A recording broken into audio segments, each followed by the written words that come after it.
Hello everyone, a very good morning and welcome to Byju's Exam Prep. Welcome to another session on international relations. Yesterday we were talking about the Indo-Pacific region and we had covered almost all the important topics under Southeast Asia and East Asia. We had just a few last topics left, so we shall resume the discussion from here. And after we complete this, we shall take a look at the other part of the Indo-Pacific, especially the South Pacific, including Australia and the Pacific Island countries. So these are the topics we'll be starting with today. We had covered India, Japan, India, Vietnam relations yesterday. We even spoke about regional groupings like ASEAN and ASEAN Regional Forum. So we were talking about the growing ties between India and ASEAN. We discussed the free trade agreement between India and ASEAN, how it was a bitter experience for India. So let's see what have been the focus areas for India with regard to its ties with ASEAN grouping. One top priority has always been connectivity projects. We have always focused on improving connectivity, both land and maritime connectivity and even air connectivity, so that this could boost trade and as well as tourism and would provide an opportunity for improving cultural ties as well. So various projects like Kaladan project, the IMT trilateral highway, all these connectivity projects have always been a priority for India. But as you know, these projects have faced several hurdles and delays, mainly because of the situation in Myanmar. So this is another area of common concern. The constant political crisis in Myanmar bothers both India and ASEAN. In fact, the latest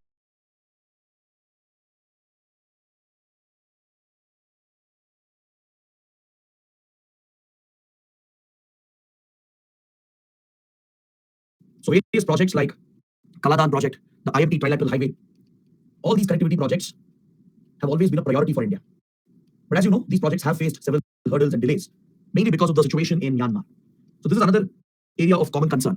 The constant political crisis in Myanmar bothers both India and ASEAN. In fact, when the latest crisis broke out in 2021, and when Myanmar's military junta committed large-scale human rights violations, ASEAN stepped in trying to work out a solution, and it even proposed a plan. It came out with a solution to try and resolve the crisis. But Myanmar has not shown any inclination to implement the solution. And within ASEAN group, there are some divisions.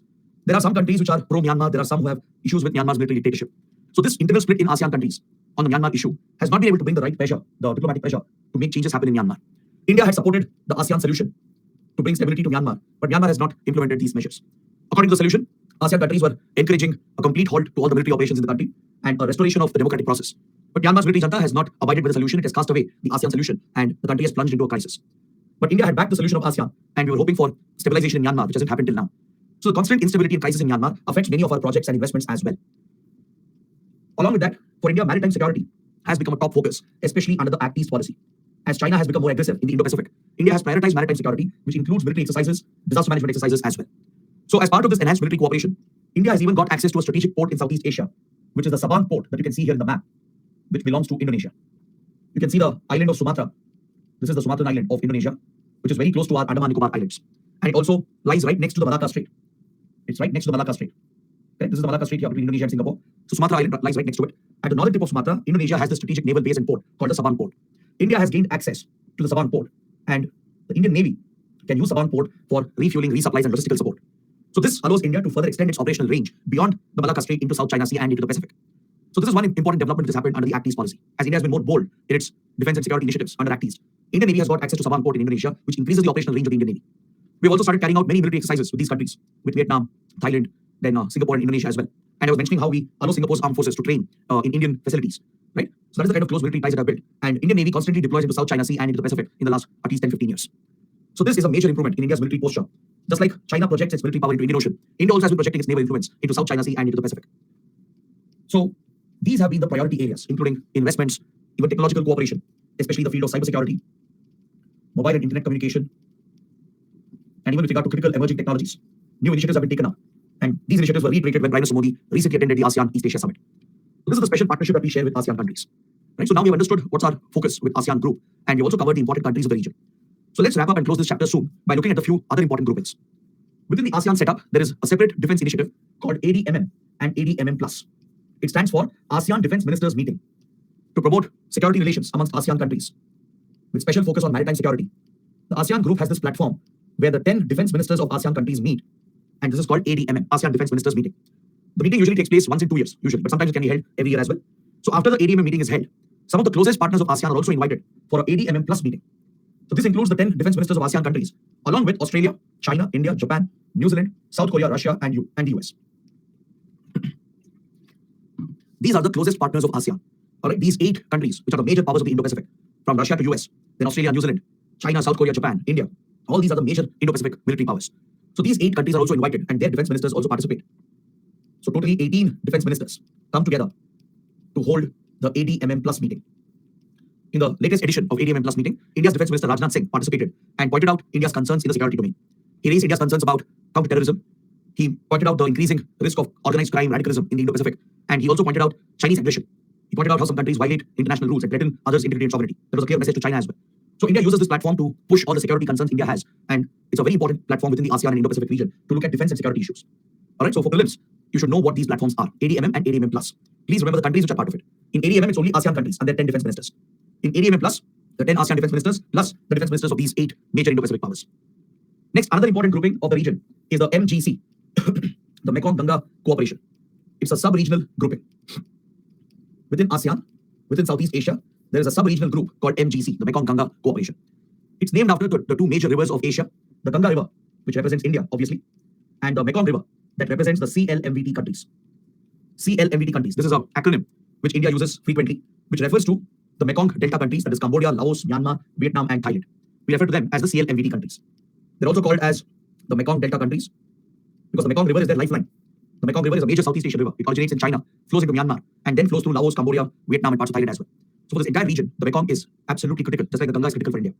So these countries are also called Mekong Delta countries. This region is also called the Indo-China region. That's a colonial term.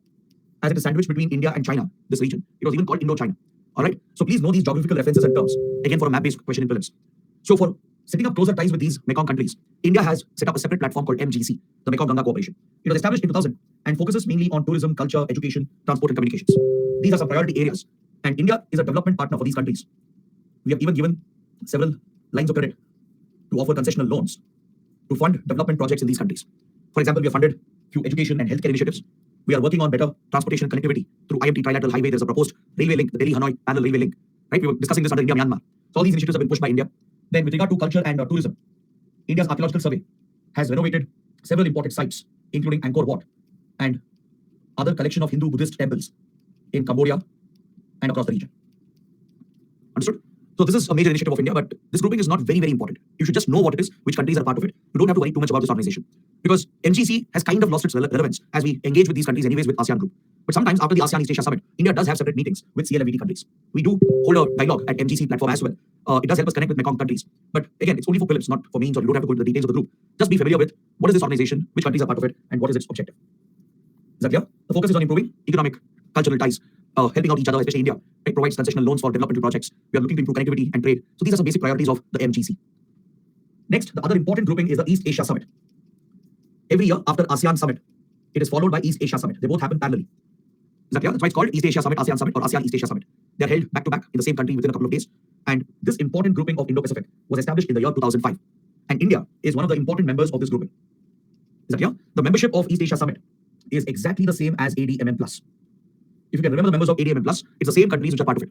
So you might ask, what's the difference? The difference is that ADMM Plus is a meeting of defense ministers only, whereas East Asia Summit is a summit-level interaction between prime ministers and presidents of these 18 countries. Is that clear?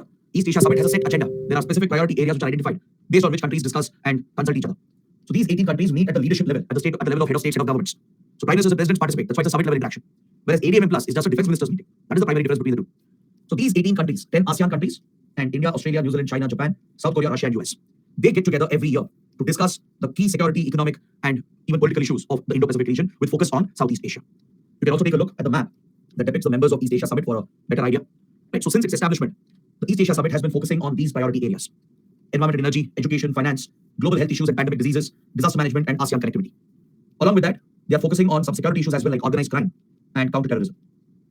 So these are the priority areas of East Asia Summit. They're looking at climate change, the blue economy model. These have been made priorities under East Asia Summit. All right. Even clean and renewable energy has become a focus of East Asia Summit. Apart from this, it's connectivity, education, the whole financial stability of the region. And since the region is affected by infectious diseases that can cause epidemics and pandemics, they have a platform for that. As the region is affected by multiple disasters, right, there's a separate platform for disaster management cooperation where they can support each other with HADR assistance. So these are the focus areas of East Asia Summit. So India actively participates in these meetings. We attend the ASEAN East Asia Summit every year at the level of the Prime Minister. These are summit level interactions. So the Prime Minister travels to all these countries where it is held and attends these important summits. Now coming to the last topic, RCEP, the Regional Comprehensive Economic Partnership. This today is the world's largest FTA, the world's largest free trade agreement. Is that clear? RCEP is the world's largest FTA, which is centered around the Indo-Pacific. It consists of 15 major economies of the Indo-Pacific, including your 10 ASEAN members, and as well as the 5 FTA partners of ASEAN, with whomever ASEAN has signed FTAs, that is Australia, China, Japan, New Zealand, and South Korea. So these 15 countries have signed the RCEP Free Trade Agreement in 2019, and it has become operational since 2020. Now you might ask, how come India is not part of it? Because we have studied that India is also an FTA partner of ASEAN. Even we have an FTA with ASEAN, right? We were actually part of the negotiations. When the negotiations started in 2012 at the Cambodia summit of ASEAN, India was also part of the negotiations, meaning 16 countries were part of it. We continued the negotiations all the way until 2019. Multiple rounds of talks were held over this free trade agreement, and this would have clearly been the world's largest FTA. If you take India into account as well, it would account for almost half the global population, close to 3.5 to 4 billion people, with 39% of the global GDP. That was the scale and reach of this free trade agreement. But India has quit RCEP in 2019 due to certain reasons. Due to differences that developed during negotiations, India has quit RCEP, but other countries, other 15, they have gone ahead and signed the FTA. So even without India, it still remains the world's largest free trade agreement, accounting for 30% of the global population and almost 30% of the global GDP. Now, this is a major initiative, and it was primarily led by China and ASEAN countries. They have primarily given leadership to this free trade negotiation, and it brings together all the major economies of the Indo-Pacific. So we should understand, why did India quit RCEP? What would be the reason? Right? There might be a prelims question, maybe a 10-mark mains question as well. So let's take a look. The primary reason why India quit RCEP is because, on one hand, India's economy had started to slow down by 2018. There was growing concern about the rising trade deficit, which was against India. Right? The trade deficit was acting against India with most of our trading partners, especially with major economies like China, the ASEAN countries, and others. They were registering a big trade surplus, whereas there would be a huge deficit on India's part. This highlighted a weakness in our domestic manufacturing and production. Right? We weren't able to compete with manufacturing powerhouses like China. Right? Even our agriculture was struggling with certain countries, leading to a major trade deficit for India. So accompanied by this, we had already experienced a issue with ASEAN FTA, right, which we studied in the last class. I mentioned how the ASEAN FTA led to a flood of cheap imports in certain categories that has affected domestic producers and manufacturers in India. So several domestic producers in the country were deeply concerned about RCEP. Indian farmers and farmers associations, and even MSME industry and the industry organizations, the industry associations. They were all deeply concerned about this FTA, so they lobbied with the Modi government. They put pressure on the Modi government to protect domestic interests, to protect the domestic industry by staying out of this free trade agreement. Even though it aligns perfectly with our Act East and Indo-Pacific policy, ideally we should have been a part of it, because there are many friendly countries which are part of this free trade area, and India would have also benefited in certain regards. But the deep concerns regarding trade deficit, the possibility of flood of cheap imports, right, which would compromise our domestic producers, manufacturers, our industries, our farmers. This is what kept India out of the deal. And India was also concerned about China, which could use the FTA route to again flood India with imports. This has always remained a concern for India. Right? We have studied under India-China how we have import dependency on China. We are trying to reduce the dependency, become more self-sufficient. Right? But all these concerns regarding trade deficit, the flood of imports which could affect our domestic industry, is what led India to stay away from RCEP. Also, we had some major differences with the advanced economies in the group. In RCEP, there are advanced developed countries as well, like Japan. You have South Korea, then Australia and New Zealand. All these are very friendly countries to India. But the problem is, as they're advanced economies, they have a major advantage in certain key sectors. For example, in let's say in few technologies, right, electronics, automobiles, right, and even in agriculture sector, like dairy, animal husbandry. Some of these countries have a huge advantage over India. So India was worried that the developed advanced economies, right, they would again dominate the Indian market, affecting our domestic production. India was also concerned about the higher standards expected by the developed nations. If you sign FTAs with developed countries, they will always expect higher hygiene and sanitation standards. This becomes a non-tariff barrier. Developing countries like India might struggle to maintain the higher standards of hygiene, sanitary and phytosanitary standards. So when it comes to your food products, agricultural commodities, even your pharmaceutical products, you'll have to maintain these higher standards of hygiene, sanitary, phytosanitary standards, which imposes a higher cost on our domestic producers. They expect higher standards of labor code, environmental standards, intellectual property rights, which again becomes difficult for a developing nation like India to implement. They expect very strict environmental laws, more progressive labor codes, strict implementation of intellectual property rights. So all these are challenges for a developing nation like India. Right? If we try to implement them, the cost for our domestic industry will go up. It will affect our domestic producers. So because of all these concerns and the differences that existed, India decided to quit RCEP in 2019.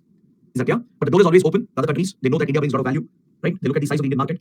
They know India can be a major player and contributor to the group. So they've said India is always welcome to come back. But as of now, we are out of RCEP. Is that clear? So please make a note of these key points. You can get a basic question in mains asking, what is RCEP? Why has India quit RCEP? So this completes my discussion on Southeast and East Asia, which covers a major part of the Indo-Pacific. Right? So now, let's take up Module 10, Part A, and continue this discussion on Indo-Pacific. I'll take you to another region. We'll look at the South Pacific, which has started gaining a lot of attention in the last 1.5 years.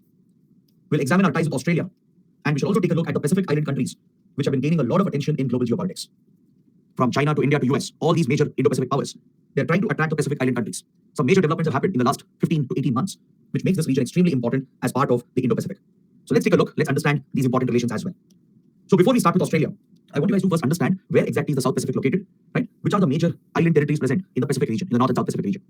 In this map, you can clearly see Southeast Asia over here, right? Indonesia, Malaysia, Philippines, etc. You can see Australia and New Zealand. I'm sure you'll be familiar with these locations. So to the east, the northeast of Australia, extending all the way towards North America and South America, right? This is where you have your Pacific Island countries. Right next to Australia and New Zealand, in the southern Pacific and also in some parts of North Pacific, you have these small islands, very small island nations, and they collectively form your Pacific Island countries. We abbreviate them as PICs, Pacific Island countries. It includes territories like Palau, Papua New Guinea. Recently, you might remember Prime Minister Modi paid a very, very important visit to Papua New Guinea. He visited Port Moresby, met with the leaders of Papua New Guinea, held a meeting of the Pacific Island countries as well. Right? They have a separate platform for engaging with these countries called FIPIC, or the Forum for India Pacific Island Countries. So we work very closely with these countries, including Micronesia, Marshall Islands, Mariana Islands over here, Nauru. The Solomon Islands is extremely important. I'll tell you why. Then Vanuatu, Tuvalu, Caledonia, Fiji is another important country. Tonga, Kiribati, the Cook Islands, and the French Polynesia, right? And few other territories as well, like Samoa and few other territories which are mentioned over here. So you can see in the same region, the Hawaiian Islands over here, which is a major island territory of the United States. Japan has been a major influence in this region, along with the United States. Australia, New Zealand, obviously, are major influences. And US even has its own territories and military bases in the region. And territories like Guam, which is near Australia. Between Australia and Papua New Guinea, there's a small island called Guam, roughly over here. So this is where US has a major military base. It's a American territory, a small island that US has here, right? It has set up a major military base. It has leased this island and set up this military base, which allows US to dominate this region. So traditionally, it is the Western democracies which have dominated the region, right? French Polynesia is French territories. The French or the France overseas territories in the Pacific. UK as well, New Zealand, they all have few territories here that are spread out across this region. So Western democracies, starting with Australia, New Zealand, then US, Japan, and France and UK, they have been very, very dominant in this region. But all of a sudden, they're facing a major challenge from China. China has reached out to the Indo-Pacific in a very, very big way. Recently, Chinese foreign minister, he visited all the countries. Not even a single country was left out. He visited all the countries. It has stepped up its engagement with all these nations, and it is actively pushing its Belt and Road Initiative into this region. China wants to execute important connectivity projects, build important ports and airports, and it wants to enhance its security engagement in the region. This is very clear, very evident, because recently China has signed a security deal with the Solomon Islands. That's why I told you Solomon Islands is very, very important. The Solomon Islands has become the first country in the region to sign a security deal with China. This might potentially allow China to bring its naval ships, the PLA Navy, PLA Air Force, can easily project their military influence now into the Pacific as they're getting access to the ports and runways in Solomon Islands. China is clearly interested, not just in expanding its connectivity commercial projects, but it wants to get a military influence in the region. It is considering similar military deals, security deals with many other countries as well. All right. So India also plays a role. Even we have a major interest in this region, right? We are close to Papua New Guinea. We're getting very close to some other countries like Vanuatu, Solomon Islands, and others. Fiji has historically been close to India because it has a very, very large Indian community. They were all taken here as indentured laborers by the British. A large percentage of the population in Fiji, they're of Indian origin. You find very strong Indian cultural influences in Fiji even today, right? Hinduism is very prevalent. The Hindi language is spoken widely. Indian customs are still celebrated here because many families here, they're all descendants of Indian labor families that were settled by the British. Right? Most of them were British colonies at one point. So we are very, very close to Fiji, and we have a lot of cultural influence and economic influence across the region, even though it's far away from India. Then Cook Islands is a tax haven. It's often in news for being misused by money laundering networks. They push, money which is laundered, black money which is laundered to Cook Islands. France also has territories here along with UK, thus making this a region of geopolitical competition. This has become an emerging area of competition because, as you can see, there is a massive exclusive economic zone of these countries, which is waiting to be explored and exploited. This is the primary driving factor for all these powers. They're all interested in the resources present here.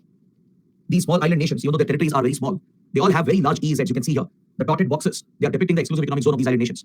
They have such a vast EEZ, which is blessed with hydrocarbon reserves, fisheries, and even precious minerals. So this is what drives all these powers to compete for influence. Traditionally, it was Western democracies led by US and Australia and New Zealand that dominated the region. But now, they're facing stiff competition. US, Australia, New Zealand, Japan, France, and UK. They're facing stiff competition from China. And it has led US to renew its attention towards the Pacific Island countries. So in the middle of this ongoing competition, India is also a major player in this geopolitical game. We are also pushing our own influence. We have funded many of these countries, provided loans to them, taken up many key projects to assist these countries in their development. Right? Even we are trying to do whatever is possible in our own small way. We may not be able to compete with China's economic and military might, but within India's capacity, we are also playing a big role. And this is helping India to protect its own influence in the region. So it's in this context that we should take a more detailed look at India-Australia relations and our ties with the Pacific Island countries. This again will be a short discussion. We will touch upon all the important areas and we'll wrap up Indo-Pacific. See, we've studied our ties with Japan. Right? We understood how Japan is strategically vital for India in the Indo-Pacific. Similarly, Australia is another Indo-Pacific power which is crucial for India. As a fellow Quad member, Australia shares similar concerns about China. China, Australia also have a complicated, problematic relationship. Australia has a lot of economic dependency. Over the decades, Australia has become heavily dependent on the Chinese economy, especially Chinese imports and investments have become crucial for Australian economy. And as you know, China misuses this economic leverage for geopolitical gains. Is that clear? Australia is firmly aligned with the US, right? They're very close defense and intelligence relations.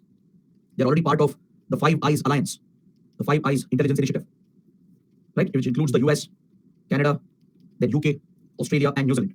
These five Western democracies, they formed an intelligence gathering initiative called the Five Eyes Alliance. They have the ability to carry out electronic interception, to intercept any form of communication. They can intercept the whole of internet. right? From submarine cables to satellite communication, anything which is electronically transmitted can be intercepted by the Five Eyes Alliance. They have very close military relations with each other, right? And recently, they've even launched the AUKUS initiative. They've launched the AUKUS initiative that includes Australia, UK, and US, where UK and US have agreed to transfer nuclear submarine technology to Australia. This is clearly a coalition that they're forming against China's military aggression in the region. Because see, Australia has this economic dependency, and as it is aligned with Western countries, as it shares very close defense and intelligence relations with them, China keeps targeting Australia. It uses the economic leverage, puts pressure on Australia, and undermines Australian influence in the Pacific. So this has led to a geopolitical standoff between China and Australia. Right? So Australia feels that China is a threat. Then China's aggression in South China Sea and beyond affects Australian interests as well. So as Australia felt threatened, these countries, they wanted to give Quad a military angle, which we discussed in the last class. US, Japan, and Australia were very interested to give a military angle to the Quad so that it could become a military alliance against China. But it was India which said no to the militarization of Quad. India made it clear that it will never be comfortable with any militarization of the grouping because we are never part of any military clubs and military alliances. So Quad remains a diplomatic grouping. It has been diversified into other diplomatic areas of cooperation. But however, Australia, US, they went ahead and formed AUKUS with UK and have agreed to transfer nuclear submarine technology to Australia so Australia can counter the Chinese naval deployments in the region. China is very aggressively deploying its naval ships, submarines, and even nuclear-powered submarines into the Pacific. So this is a threat to Australia and its interests, right? It undermines American military influence as well. So UK and US have agreed under AUKUS to transfer nuclear submarine technology to Australia so Australia can use the nuclear-powered submarines to counter the Chinese naval presence. So all these developments which are happening increases the importance of Australia to India as well. Now that Australia has all these issues with China, India seeks out a closer strategic relationship in the Indo-Pacific as we have common interests, right? We seek out a closer strategic partnership to protect our core security interests and economic interests in the region. We may not be comfortable in joining military alliances, but we don't hesitate from forming strategic partnerships where we come together diplomatically and put pressure on China. And it's not just the China factor which brings India and Australia together. Apart from China as well, we have a deep-rooted economic and cultural relationship. Since many decades, there's close political relationship accompanied with very close economic cultural ties between India and Australia. As you know, thousands of Indian students prefer Australian universities to study, right? Several lakh Indian professionals and workers, they find lucrative employment opportunities in Australia, and many of them have settled in Australia and taken up Australian citizenship as well. At least in the last 40 years, we have seen a major rise in Indian diaspora, and today the Indian community in Australia has become a major contributor to this relationship. So apart from the strong Indian community comprising of students, workers, etc., we share very close cultural ties, starting with cricket, right? Such soft power tools can play a very important role in driving foreign relations. So there are many areas where India and Australia come together, right? From sports to culture, economic ties, technology cooperation, strategic ties. In all these areas, we have become very, very close to each other, dependent on each other as well. And our economic ties are really booming in the last few years. We want to build this up further. We want to take forward this strong economic relationship. And recently, we have signed a trade agreement with Australia, which we are going to study now. So India and Australia are seeking close defense relations to protect their interests in Indo-Pacific. They have several common defense and security interests, right? So this is what drives India-Australia relationship. So let's take a look at some of the major developments in the last few years. One important development is that in 2014, we signed a civil nuclear deal with Australia. Now, this is extremely crucial because Australia has the world's largest uranium reserves. Please write down this point.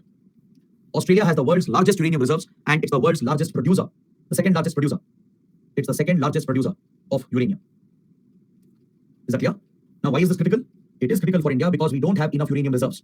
We have very, very limited uranium deposits in the country. It's not enough to drive our civilian nuclear program to generate electricity. India has a lot of ambitious plans for nuclear energy. We have given a very high share for nuclear energy in our energy basket.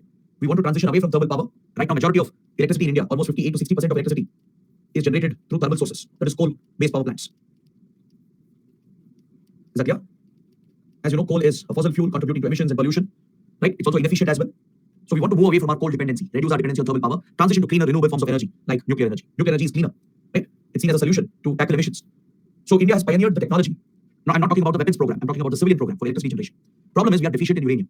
To drive our three-stage nuclear program, right? Uranium supplies are critical for us.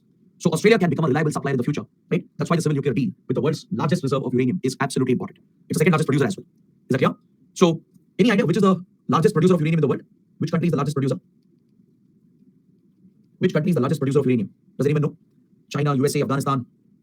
Janvi and Satya Prasad and Akanksha have given the right answer. Very good. The correct answer is Kazakhstan. The Central Asian country of Kazakhstan is the world's largest producer of uranium. It has the second largest reserves of uranium after Australia. Is that clear? With the second largest reserves, it has become the largest producer. Even with Kazakhstan, that's why we have signed a civil nuclear deal. India has a separate civil nuclear deal with Kazakhstan as well. These deals will come into operation once we manage to become a member of the NSG, the Nuclear Suppliers Group. Now, can you see why China is blocking our entry into NSG? It's because India doesn't want to emerge as a major nuclear power. It doesn't want India to leverage nuclear energy to drive our economic growth. It doesn't want our nuclear program to get such global recognition. Because without being a member of NSG, these countries cannot export uranium to India. Right? Because nuclear commerce, any trade, any export of nuclear material, nuclear technology is regulated by this export control regime. Right? NSG is an export control regime regulating these exports. So any export of nuclear material, nuclear technology has to be approved by the NSG. And it can happen only amongst NSG members. Right? If it is being sold to non-NSG countries, it needs a special approval. So none of the nuclear deals will come into operation for India without becoming a member of NSG. And that's the prime reason why China is blocking our entry into NSG. So Australia is crucial here with regard to our energy security. It's very important with regard to our energy security. In the future, it can be a major supplier of uranium for India. And even now, it's playing a role by being a major supplier of coal to India. You know, Australia has a lot of coal reserves. It's one of the major suppliers of coal. In India, the coal available is not of great quality. And whatever is available, we haven't exploited it efficiently because of the inefficiencies of Coal India Limited. So we depend on coal imports mainly to drive electricity generation. Right? Most of the electricity which is coming is dependent on imported coal, again creating a dependency for us. So Australian coal supplies are also crucial. And this is how Australia is playing a role in our energy security. It's a major coal supplier to India. Is that yeah? Indian companies like Adani Group have invested in coal projects as well in Australia. Do you know which are the other major coal suppliers to India apart from Australia? Which other country is a significant coal supplier to India? Our electricity generation depends on these two countries, which are the major coal suppliers to us. Very good. Indonesia. Shoaik and Deepankar have given the right answer. Of course, we procure coal from many others as well, even from South Africa and Argentina and many others. But the major suppliers are Australia and Indonesia. Indonesia is a major supplier. Got it? So our ties with Australia is critical for our energy security, both for thermal power and even for nuclear power. So the civil nuclear deal is absolutely important. Then as part of our increasing military relations in the Indo-Pacific, we have a joint military exercise called AUS-INDEX between India and Australia, which is held every year. And we are also part of the Quad, which is enforcing the rules-based order in the Indo-Pacific region. And we also participate in the Malabar Naval Exercise. This year's edition of Malabar Exercise was hosted by Australia itself in Sydney. All right? Australia was reinvited by India, reinvited in 2020. Remember, we had discussed that in 2007, we had invited Australia, Japan, and Singapore once to make this a multilateral naval exercise. But after China retaliated and protested, we had scaled down the Malabar exercise, brought it back to a bilateral naval exercise only with the US. But after China started getting aggressive again, after it increased border tensions with India, in 2015, we had invited Japan back into Malabar. Since then, Japan became a permanent member. And in 2020, after the Ladakh clashes, Australia was also reinvited. And now Australia also has become a permanent member of Malabar. So every year, these four countries, India, US, Japan, Australia, right? They get together for this major naval exercise, and this time it was held off the coast of Sydney. During these major military exercises, Indian Navy and Indian Air Force, they've used few strategic islands of Australia, such as Christmas Island and the Cooks or Keeling Island. I showed you this location in a previous class while looking at the Indo-Pacific region. I used a map of the Indo-Pacific to point out these important islands of Australia, the Christmas Island and the Cooks or Keeling Island. It's to the south of Indonesia. All right, it's to the south of Indonesia and to the west of Australia. It's basically in the southwestern part of Indian Ocean. That is where these strategic islands of Australia are located. And Australia has military facilities on these islands. So recently, Indian vessels, Indian aircraft, they landed over here. Few aircrafts of Indian Air Force, including transport and fighter jets, and even Indian naval vessels, they reached Christmas Island and Cooks Keeling Island. This is very significant because we have a logistics exchange agreement between the two countries, which means India and Australia can provide such logistical support for each other's armed forces and give access to the military bases of each other. So that is why this recent development becomes important. Similarly, Australian forces, which also deploy into the Indian Ocean, they can access Indian military facilities. They can access our naval bases, air bases for refueling, resupplies, and other logistical support. Similarly, Indian Navy, Indian Air Force can extend their operational reach. We can start entering the Pacific, North and South Pacific more frequently with support from Australia and even from Japan. Right? With both Japan and Australia, we have these logistics exchange agreement. Even India, US have similar logistics exchange agreement. So this is a very, very important part of our relationship. Right? The Quad countries, they have this logistics exchange mechanism with each other, which increases the operational range of their respective armed forces. And they also have the 2+2 ministerial dialogue with each other. All the Quad countries, they have 2+2 ministerial dialogue. Just like India, Japan has set up a 2+2 dialogue. A similar 2+2 dialogue exists between India and Australia, and even with India and US. Similarly, Japan, US, Australia, even they have 2+2 ministerial dialogues between them. So the Quad countries, they have a 2+2 ministerial dialogue as well. Under the Quad grouping, all the defense foreign ministers of these four countries come together to discuss key foreign policy and security issues. So that's another important part of our relationship. Right? Under the Quad, it's not just the prime ministers and presidents of these four countries who come together, but even the defense and foreign ministers, because they all have 2+2 arrangement. They all come together, meet regularly to discuss the key foreign policy and security issues. Now, one major concern which has come up recently, a major security concern has come up for India. You should know about this. There have been disturbing developments in Australia, which really bothers India. Any idea what I'm referring to? What kind of security concern am I referring to? Recently, there have been several adverse developments. Very good. It's the rise of Khalistan activities. As you have noticed, in the last few years, a deliberate attempt is being made to revive the dormant Khalistan movement. Several old Khalistani terror groups are trying to reactivate themselves. India sees the involvement of Pakistan's ISI behind all these developments, along with the Khalistani terror outfits. These Khalistani terror groups, which are largely based out of other countries, they're mainly present abroad, and they do have significant support within some radical sections of the Sikh diaspora. See, by and large, the Sikh community is very peaceful. They are pro-India. They have nothing to do with Khalistan extremism. But some of the radical members of the diaspora, right, they started backing the Khalistan movement, and there is a clear Pakistani involvement. An attempt has been made to revive this dormant movement. It was a dead movement. We had killed this movement in the 1990s. India had decimated Khalistan groups, wiped out all the support, and effectively we had tackled the threat. But since 2010, in the last 13 years, all right, it's not just in the last 1 or 2 years. You might be hearing about this now, but this is happening from 13 years. Since 2010, deliberate attempts are being made in many foreign countries to revive the Khalistan movement against India. Wherever the Sikh diaspora has a strong presence, starting with Canada, United States, UK, Italy, even in France, then Germany and Belgium, then Australia and New Zealand, and also in some Southeast Asian and West Asian countries. For example, in UAE, Saudi Arabia, Qatar, right? The Sikh diaspora population has gone up. In Thailand, Malaysia, Philippines as well. The Sikh diaspora has gone up. So in all these countries, we have seen activities related to the Khalistan movement. The biggest concern is in Western countries like Canada, US, even Italy and Australia as well. Recently, India targeted a Khalistani outfit called Waris Punjab Day, which had become notorious in Punjab. Its so-called leader, Amritpal Singh, emerged as a leader of this extremist outfit, and he was openly advocating Khalistani extremism. So when India targeted Amritpal Singh and Waris Punjab Day, there was a major counter-reaction within the radical sections abroad, and multiple attacks took place against Indian missions abroad. The Indian embassies, Indian consulates and high commissions in several countries were brought under attack by Khalistani extremists.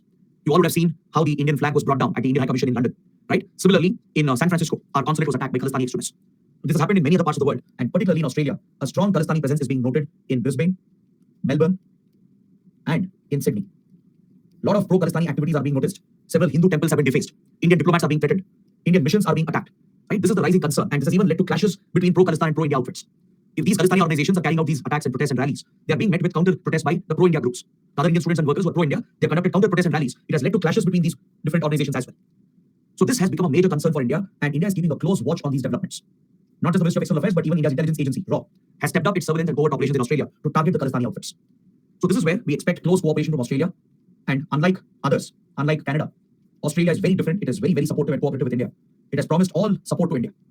Australia has taken a firm, open stand against Khalistani movement, whereas the Canadian government under Justin Trudeau, as you have seen, has been in a way nurturing and encouraging the Khalistani extremists. And instead of targeting the terror groups, it's targeting India. Right? Even though Canada was an ally, a close friend, the relationship is destroyed today all because of Canada and the politics in Canada. Right? Many Canadian parties have tried to please the Sikh diaspora and the Khalistani members because they form a key part of the electorate. They depend on their votes. And many members, radical members of the Sikh diaspora in Canada are very influential politically and economically. So as a result, many Canadian parties, including Trudeau's party, right, they're all in a way shielding the Khalistani extremists, just like they did back in 1980s. We had faced similar threats in 1980s as well, when many Khalistani terrorists hid in Canada.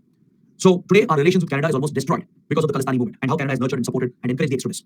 Whereas Australia is the exact opposite. As soon as these developments happen, it has given complete support to India. There is close intelligence cooperation between the two sides. Australian intelligence agencies are very closely collaborating with India's RAW and MEA and sharing all information and helping us counter the Khalistani extremists operating in Australia. Right? So this has become a major concern. You can't neglect or ignore this. There have been repeated incidents. Indian consulate in Brisbane, in Melbourne were attacked. All right? Even in Sydney, there were pro-Khalistani rallies that were held. Then several Hindu temples were defaced. Indian diplomats have been threatened. So these are very serious developments, which points towards a possible terror risk where attacks might start happening in Australia. Right? So that is why India and Australia are working together. This is another important part of our security partnership.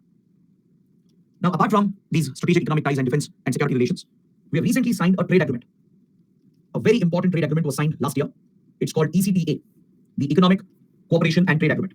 This key deal was signed last year, and parallelly, we have FTA talks going on with Australia. We are considering a full-fledged free trade agreement. Those FTA negotiations are also going on. But before the FTA could be concluded, a limited trade agreement has been signed and worked out. For few limited commodities and limited sectors, a separate trade agreement has been worked out for now. In the future, we might even sign a full-fledged free trade agreement. Now, this comes as a major development because last year, we have signed two such trade agreements. We signed a FTA after a decade with a very important partner. Any idea with which country we have signed an FTA last year? We signed a full-fledged FTA with a very, very important economic partner. Very good. The United Arab Emirates. We will study this under West Asia. All right. Apart from this important FTA we signed last year, we signed this limited trade agreement as well with Australia. This was the first time we were signing such trade agreements after the India-ASEAN FTA. Right? I told you, right? We took a break from FTAs because of the bitter experience we had with ASEAN. That's why we quit RCEP as well. After a long gap, the first FTA we signed was with UAE last year, followed by a ECTA, a limited trade agreement with Australia. Now we are negotiating a full-fledged FTA as well with Australia. And under this trade agreement, we are planning to boost our trade to $45 to $50 billion in the next 5 years. We basically want to double the trade volume. Current trade volume is around $25 to $27 billion. We want to increase exports from both the sides, benefit certain key industries on both the sides, which could double the trade volume to almost $50 billion in the next 5 years, which gives great opportunities for creating jobs in both the countries. Many capital-intensive sectors will benefit, where more labor has to be employed, especially labor-intensive industries will benefit on the Indian side. The agreement has been designed to favor labor-intensive sectors for India, and this will create millions of jobs in the Indian market, along with creating jobs in the Australian market. Both India and Australia have certain advantages, right, in some key sectors, and we are looking to help out each other. So we have selected a list of products where 85% of these products will become duty-free. Is that clear? Similar duty-free access will be extended by the other side as well. So in this select category, majority of the products will be given duty-free access to the Indian market. Out of all the exports we have from Australia to India, almost 85% of it is going to become duty-free, almost zero duty, meaning no taxes. Whatever prices are there in the Australian market, the same price will be available here with the transportation cost involved. Similarly, most of the Indian exports to Australia are going to become duty-free. This is the arrangement that has been created. The tariff barriers are being reduced. The tariff barriers are being almost removed for select category of products and commodities. It will benefit many key sectors. It's going to benefit important sectors like agriculture, animal husbandry, right? From Australia especially, which is a leader in the dairy industry, a leader in the animal husbandry industry. Certain commodities have been allowed into the Indian market. Like for example, certain categories of meat, certain processed items of milk, they will be allowed into India. But just milk and other regular products will not be allowed because that could affect India's dairy industry. As Australia has a major advantage in the dairy and animal husbandry sector, milk and dairy products are restricted, with very few products being allowed. But other products, like few select meat categories, right, they will get a big boost into India. Australia is known for its high quality meat, and that will start, being available in Indian markets. Then Australia is also an exporter of some machineries and engineering equipment in the food processing industry and some key sectors. This will, see a big boost into India. Then even beverages, Australian beverages are very popular, right? Especially alcoholic beverages, Australian beer, wine, right? Australia is known for its vineyards. So these beverages, which are very expensive right now in India, will become duty free and will be available on the shelves. So this is a major push that Australian exports will get into India. Similarly, India will get preferential access, especially in labor-intensive sectors like gems and jewelry. India is a global leader in gems and jewelry, right? Be it in making gold jewelry, the gems industry, even diamond cutting and polishing. India is a global leader in these sectors. So there are very big markets in these countries to explore. We will be getting duty-free access here. So gems jewelry will benefit. Textiles and leather is another major sector for us. These are labor-intensive sectors where lakhs of people are employed in the garments industry, in the leather and footwear industry, right? Furniture, food, medical devices, automobiles. All these will be major sectors for us, including IT and IT services, healthcare, education, even media, gaming, audio, video services, media, then fintech and edtech. All these industries are going to benefit from the Indian side. So you will see a boost in export of goods and services from the Indian side. This will drive the creation of jobs, and both sides are hoping to create 10 million additional jobs in the two countries. So this is the close economic partnership which is being built, along with relaxed visa norms for Indian students and professionals. Today it has become very easy for qualified Indians to apply for studies in Australian universities and also to find employment in the Australian market. Right? So Australia simplified the visa immigration norms, and Australian universities are tying up with Indian universities as well. This is another important part of our collaboration. Australian universities have collaborated with Indian universities today. They've been allowed to set up Indian campuses as well. Australian universities are coming to India. They can open local campuses in India, tie up with Indian universities and create these exchange programs, driving closer relations between the two sides. But one important point about the ECTA is that whatever concerns we had about ASEAN FTA, they have been addressed under this ECTA with Australia. Remember yesterday I pointed out that we had major concerns regarding rules of origin. Under ASEAN FTA, rules of origin requirement has not been provided. So as a result, third parties are misusing India-ASEAN FTA to dump goods on India, especially from China, Chinese traders, Chinese exporters. As they face a trade barrier towards India, India keeps very high taxes towards China to limit the dumping of goods on India. So what they're doing, the Chinese traders, they're bypassing the trade barriers we have created, and to Southeast Asia by misusing ASEAN FTA, they're dumping the goods on India. They're not supposed to enjoy the benefits of FTA. This is happening because there's no rules of origin requirement. If rules of origin requirement is added, then you'll know where the good came from, where was it produced, where was it assembled, what's the percentage of value addition that happened in different countries. So accordingly, you can set a threshold, and only domestically produced goods with a minimum percentage of domestic value addition can be given duty-free access into India. So this provision has been added under the ECTA. Is that clear? If third parties try to misuse this route, let's say a Chinese trader will try to use the Australian route to dump goods on India, and once we detect it, we can still levy anti-dumping duties. This option will be there. We can impose anti-dumping duties to protect the domestic market, to protect the domestic producers, and to block these cheap imports and ensure third parties don't misuse the trade route. We can impose anti-dumping duties if the minimum value addition requirement is not met. Minimum domestic value addition has to be proven by the exporters. They should prove what percentage of the good or the product was domestically produced in that country. Only the minimum threshold criteria is met, only then it will enjoy duty-free access into India. And vice versa, even for Australia as well. Right? Indian exporters have to prove that a minimum part of it was produced in India. The threshold needed for a value addition has to be shown. Only then those goods will qualify for the duty-free access. So if there is any doubt that a third party is misusing the trade deal, both sides can levy anti-dumping duties to protect their economies. There is also a mandatory review and dispute settlement mechanism, which was missing under ASEAN. Right? I mentioned yesterday that there is no review, no dispute settlement under ASEAN FTA. This is a major concern for us. But with Australia, we've ensured that these provisions are included. There is a mandatory review after 15 years of implementation. We will take a look how the deal has worked, and accordingly, we can make changes to create a course correction, and any disputes can be brought up as well at a trade dispute settlement platform being created under the trade agreement. So these are the important provisions in the trade agreement, which is different from our FTA with ASEAN. Right? It also shows the maturity in India-Australia relations and how our ties are improving with Australia. Apart from the close political, cultural, and security defense relations, even economic relations are booming, and we hope to double the trade volume in the next 5 years. So Japan and Australia, they are like two corners of the Indo-Pacific, which are crucial partners for India. Right? That is why the country becomes very, very important. Now coming to the last topic under Indo-Pacific, the Pacific Island countries, the PICs. So we already understood why Pacific Island countries are important, how China is playing a bigger role, how there is this competition between Western countries like the US and the rising Chinese influence. So India also has become a major player in the Pacific region. We have set up a dedicated forum for this purpose called the FIPIC, or the Forum for India-Pacific Islands Cooperation. Understood? This is an integral part of our Act East policy and the Indo-Pacific vision of India. Under the Indo-Pacific doctrine, we are looking to reach out to all corners of the Indo-Pacific, which includes the South Pacific as well. So this is an extension of our Act East policy, and India is getting closer to the Pacific Island countries through this forum. This forum was created in 2014. PM Modi met with the leaders of Pacific Islands Forum. These Pacific Island countries, around 14 to 18 of them, right? They have their own forum. So PM Modi met with these leaders at the United Nations, at UN General Assembly meeting, at the UNGA summit. PM Modi met with these leaders with the Pacific Island Forum, and following that, the FIPIC was established in 2014. All right. The first ever Forum for India-Pacific Islands Cooperation Summit was also held in Fiji, given the close ties between India and Fiji. So this marked India's close engagement with the Pacific Island countries, and since then we have made many investments in the Pacific region. We are also focusing on improving our cultural ties with the Indian diaspora that is very active in the region. Is that clear? In Fiji and few other countries here, you do have a strong Indian community. They're all descendants of Indian laborers who were transported by the British under the indentured labor system. So we are cultivating those close relations and building economic, strategic, and military ties as well in the region. Followed by this, the second FIPIC summit was held, hosted by India in Jaipur. Right? So we work with 14 Pacific Island countries through this forum. We work with all these major island nations, which allows India as well to play a role in the South Pacific. In this ongoing geopolitical competition between Western countries and China, India is also inserting itself mainly with focus on resources and as well as security interests and cultural interests. This is part of the larger geopolitical game that goes on in the Indo-Pacific, right? If China can counter Indian interests across Indian Ocean, across South Asia, right, so can India counter Chinese interests as well, be it the Pacific, be it South China Sea, be it the North Pacific. So in all these areas, India is playing a major role, and this forum has become the key platform to drive this relationship. As these are small island countries, they are very vulnerable. All these countries are very vulnerable. They are prone to rising sea levels.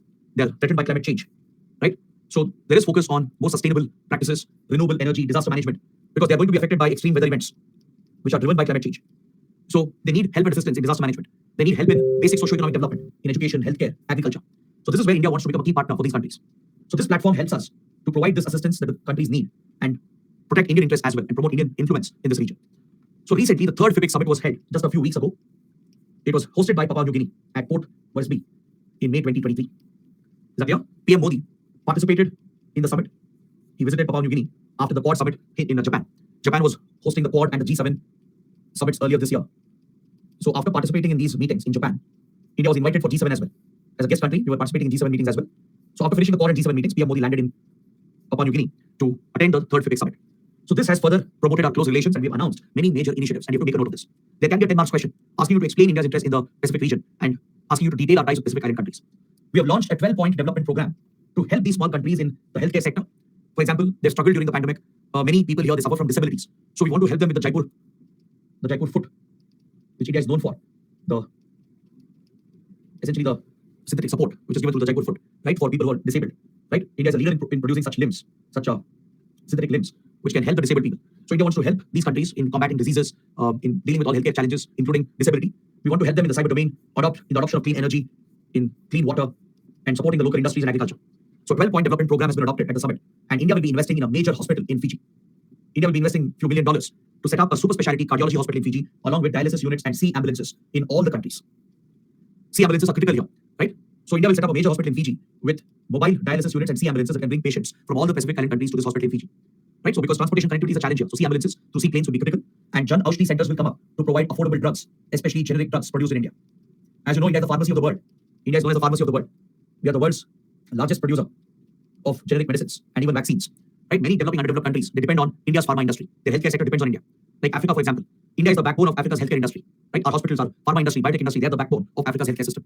Similarly, these small island nations as well, they need India's investments and India's medical expertise. So we are setting up the super specialty cardiology hospital with dialysis units, Jan Aushadhi centers, the Pradhan Mantri Jan Aushadhi centers, along with sea ambulances. This is a major drive by India. It's a mutually beneficial partnership. We don't look for unilateral relations. We don't look for one-sided relationships. The investments we are going to make will help the people here genuinely. Right? It will help improve the quality of healthcare. And that is what generates goodwill for India.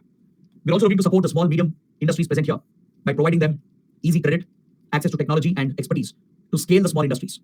Because we do have a lot of experience with the MSME sector. Right? In India, MSME industry plays a critical role. It drives our exports, creates millions of jobs. So India has become a leader in the MSME sector. We want to provide this assistance to the small and medium enterprises in these Pacific Island countries. These countries, as they're very small, like Maldives, they are always affected by water scarcity. They don't have enough fresh water sources. They have very, very limited fresh water availability. Apart from little groundwater and few lakes here and there, they don't have any fresh water available. Right? In such small countries, you will not have any river as such. So they depend heavily on desalination. They take seawater, desalinate, and make it potable, which is used for drinking and other purposes. So India will be sharing desalination technology and will be providing funds as well to set up these desalination plants. As part of the cultural ties, the Tirukural book, which is a Tamil classic, was gifted by PM Modi, which was translated to Tok Pisin language, which is the official language of Papua New Guinea. Papua New Guinea is one of the world's most linguistically diverse countries, more diverse than India. In India, we say we have hundreds or almost 1,000 different languages and dialects. Papua New Guinea is even more diverse than India. Linguistically, it's a very, very diverse country. The official language here of the indigenous community is Tok Pisin. So the Tirukural book, which is a Tamil classic in Tamil literature, has been translated and gifted to the country to boost the cultural ties. Is that clear? You do have an Indian community here. There is a strong Tamil community in Papua New Guinea. They form the diaspora here. Right? This again shows the historical, cultural, economic ties we have around the world. So you can see how Indian diaspora plays a critical role in our foreign policy in almost in every region, especially today. We have a strong presence abroad. Right? Historically, thanks to the British, they transported Indian families. Back then, it was a horror story for them. But today, it's a blessing for India because in many parts of the world, you have strong Indian presence with a strong Indian cultural connect that drives our diplomacy. It increases our influence. Today, in the last 40 years especially, many Indians have sought opportunities abroad, right, for studies, for employment, creating a widespread diaspora community that is driving our foreign policy today. That's why Prime Minister Modi, wherever he travels, right, he makes it a priority to meet the Indian community, to engage with them closely, right, because they are our cultural ambassadors promoting our influence, promoting our culture, our soft power diplomacy. They're also in influential positions who can influence foreign governments and shape public opinion in foreign countries in favor of India. So that is why the diaspora is extremely important for India. Right? So with this, we can stop the discussion for now. We can take a short break. We will come back in 15 minutes. We'll come back by 7:45. All right, and then we are going to take up the next important region as part of this module and look at Central Asia. Today we'll be looking at Central Asia and look at your questions as well, and then start with Central Asia region. So please come back by 7:45 so that we can start the next module.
session. Now let me look at all your questions and doubts regarding the Indo-Pacific region, and then we'll start with Central Asia. First question, Surya is asking, is it true that India has access to a terminal in Hambantota port? See, Hambantota port is a commercial port. Anybody can have access to the commercial facilities. But as China has control over the operations of Hambantota, it can give it strategic access, meaning Chinese Navy can access it, which could never be available to India. Commercial access will any day be available at any port facility. That's not a problem. Vedashri is asking why US and Australia, who are anti-China, not trying influencing these Pacific islands and restricting China's entry here. They are doing it. See, traditionally, US and Australia have been the dominant powers in the Pacific Islands region. As I told you, US has major military bases and a major military deployment in the region. US and Australia are very close to Pacific Island countries. They have given them a lot of funds and they've given them defense and security assistance as well. Now it is China which is countering American influence. And the US is trying to reassert itself. So that's why I told you there's a competition going on between them. US and Australia have always been the dominant strategic military powers in the Pacific. It's China which is now taking away their influence. Amandeep is asking, what about Malabar exercise by the Quad? What's the difference between joining a military alliance and militarization of groups? See, if you look at a group like NATO, that is a classic military alliance, right? The Quad countries, Japan, Australia, and US, they wanted to give such an angle to the Quad. If you form a military alliance, then you'll have obligations to help each other, to assist each other in conflicts, right? You'll have an obligation to share military resources as well. Now, India doesn't want to take up such an obligation as it could affect our ties with many other countries. With Russia, with China, and many others, our ties would get affected if we enter any pro-Western military alliance. That's why we didn't allow Quad to become a military grouping or military alliance. But Malabar exercise is a separate standalone naval exercise. Even though the same countries are involved in both, Malabar is not connected to Quad. It's not part of the Quad. Quad remains a diplomatic grouping, right? That's how India wanted it to be. India said no to militarization of the Quad. Whereas Malabar is a separate standalone naval exercise to promote close naval cooperation between the four navies. So there's no direct link between the Malabar and the Quad. Shreyank is asking why just 3 summits in 7 years? One, because of the pandemic. 3-4 years got lost because of the pandemic. And also sometimes you can't have regular summits, right? The diplomatic calendar will be occupied. It's about finding the right time, finding the right opportunity as well. So it's not a guarantee that these summits will happen every year unless you provide for that in your agreements. Like India ASEAN have done that.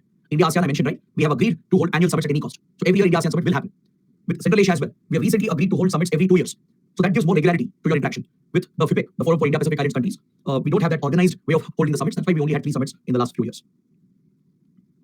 Rahul is asking, so don't you think if Khalistan movement is going on, then we ensure that the relationship between India and Australia can be spoiled or there are concerns? That's what I mentioned, right? The Khalistani activities which have grown in Australia does put pressure on India-Australia relations. If Australia doesn't cooperate, if it doesn't help us in tackling the threat, that is when the relationship will get affected. But if Australia is helping us, right, if it is sharing intelligence, working with India, cooperating with India, then it won't affect the relationship. Rather, a close relationship could help in taking down the Khalistan movement. Pratik is asking, what's the meaning of civil nuclear deal of India with USA and Australia if India is still not a member of NSG?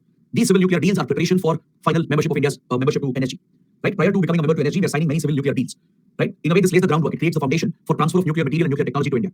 And you can always work out government-to-government deals and get an exemption from NSG. Like Russia has done, for example. Russia is building a Kudankulam nuclear power plant in Tamil Nadu. Right? So how come Russia is supplying nuclear reactors to India? How come Russia is supplying uranium to India? It's possible because Russia got an exemption. Russia approached NSG, right, submitted all the details, saying that this is just a civilian nuclear plant meant for electricity generation, got an exemption, and that is how Russia is able to export nuclear material and technology to India. So civil nuclear deals can help. You can go ahead and procure nuclear material by getting exemptions from NSG. But it lays the groundwork for India's future membership to NSG, and once we enter NSG, then full-fledged nuclear commerce can begin between India and other nuclear powers. Last question, Kamlesh is asking, sir, the PIC with increasing threats of climate change and global warming are facing the challenges of submerging. Are the countries including this in their agenda as well? Yes, that's what we discussed, right? These are very small countries, small island states, which are low-lying islands. Just like Maldives, Mauritius, Seychelles, they face the risk of getting submerged due to rising sea levels in the Indian Ocean. Similarly, these Pacific Island countries as well, they face the grave risk of submergence due to rising sea levels. They're also affected by extreme weather events. They're affected by multiple disasters, right? So helping these countries in tackling the impact of climate change, because they're very vulnerable. They don't have enough economic and technical resources to shield themselves against the impact of climate change and disasters. So this is where India comes in. Countries like India can help them out, and it is an integral part of our cooperation with the Pacific Island countries. All right. So these were the questions. Now let's start with the next chapter, which is on Central Asia. Let's study India's ties with Central Asia. This is another important topic. It's a very, very important region.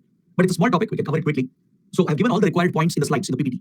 But in the discussion, I'll slightly break away from it. I'll give you a more comprehensive, holistic coverage in this discussion. So in the next 45 minutes or so, we should be able to understand our ties with Central Asia. We'll not just focus on our ties with these countries, we'll focus on some groupings that are present in Central Asia. We'll also look at some key projects as well that involve India to improve our connectivity with Central Asia. So these are the key topics we'll be covering. So let's start with the map of Central Asia. Let's understand the geography. As you know, to understand geopolitics, you need to be good in geography, right? There's a direct connection between geography and international relations. Now, this highlighted region is your Central Asia region. These are the 5 Central Asian countries. Kazakhstan is the largest Central Asian country. You can see the Aral Sea over here, Lake Balkhash, which are all major geographical features.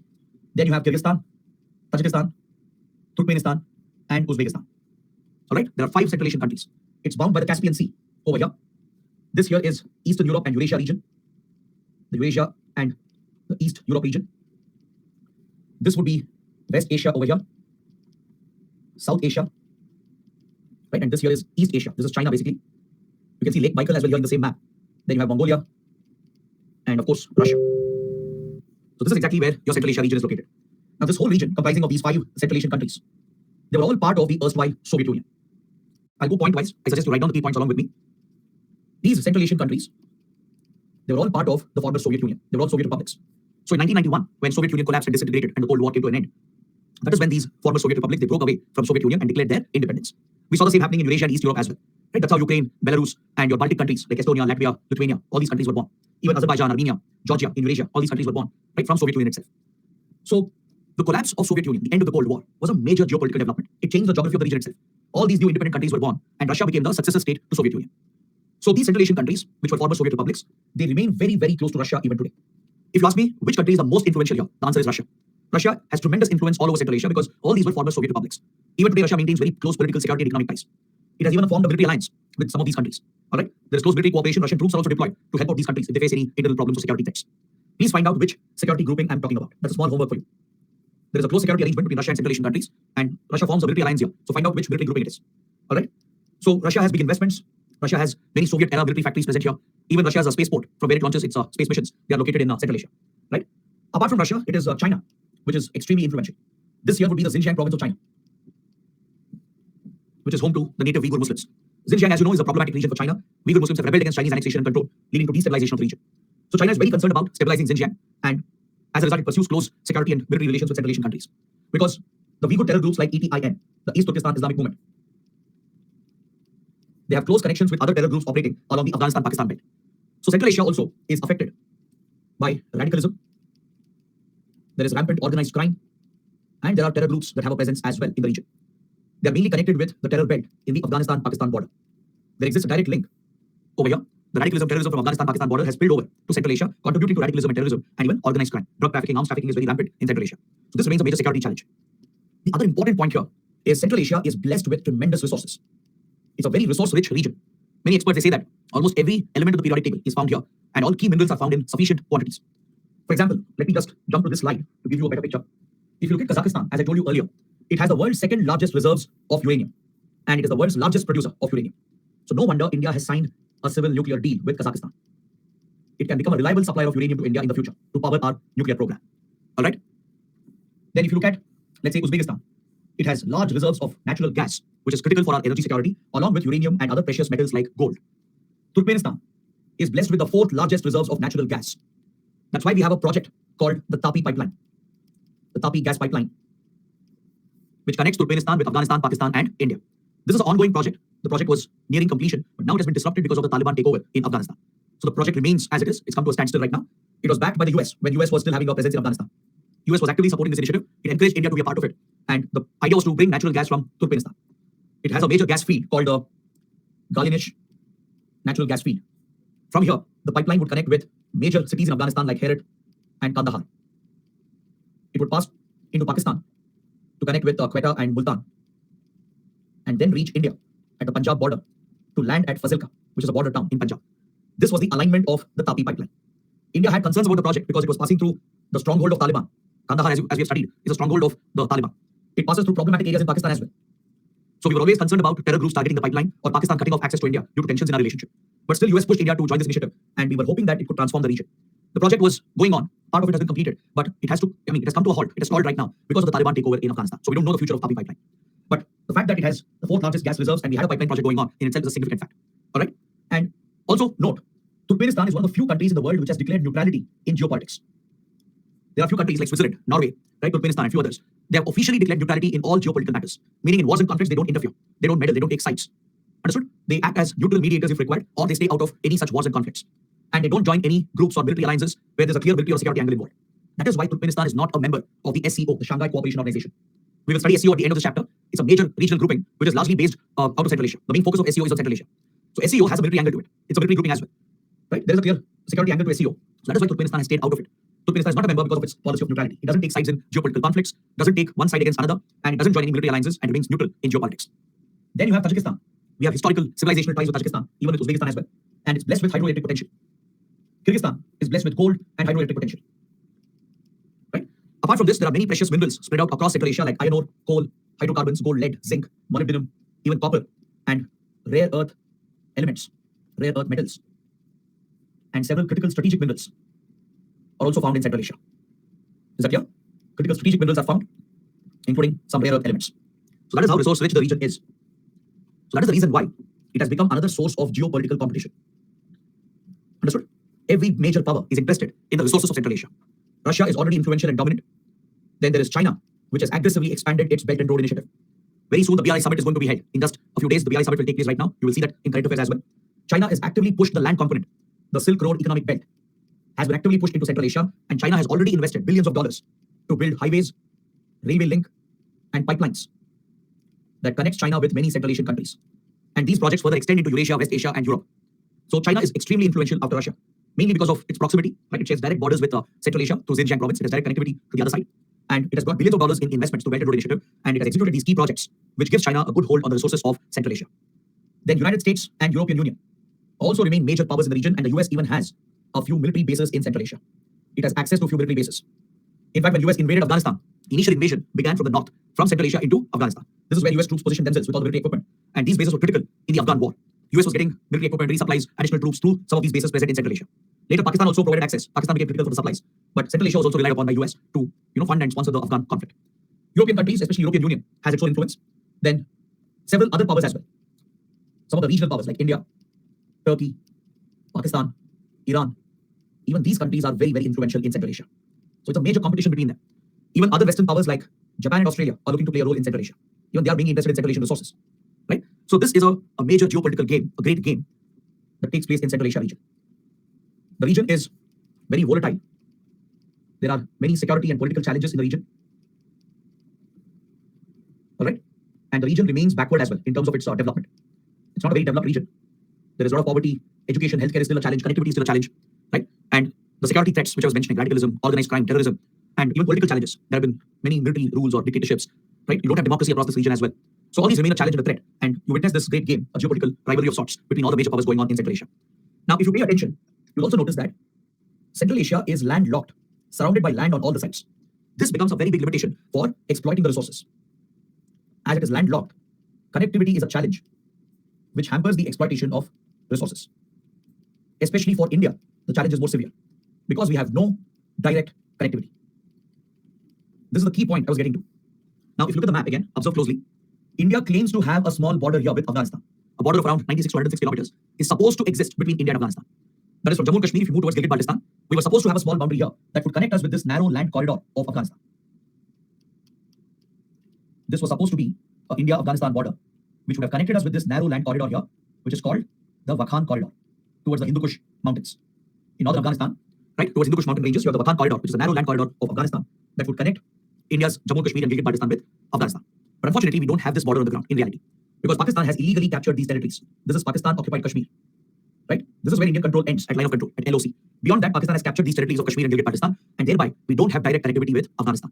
So this affects our connectivity with Central Asia as well. If we had access to Wakhan corridor, if we could have connected with Afghanistan, then we could have directly connected with Central Asian countries.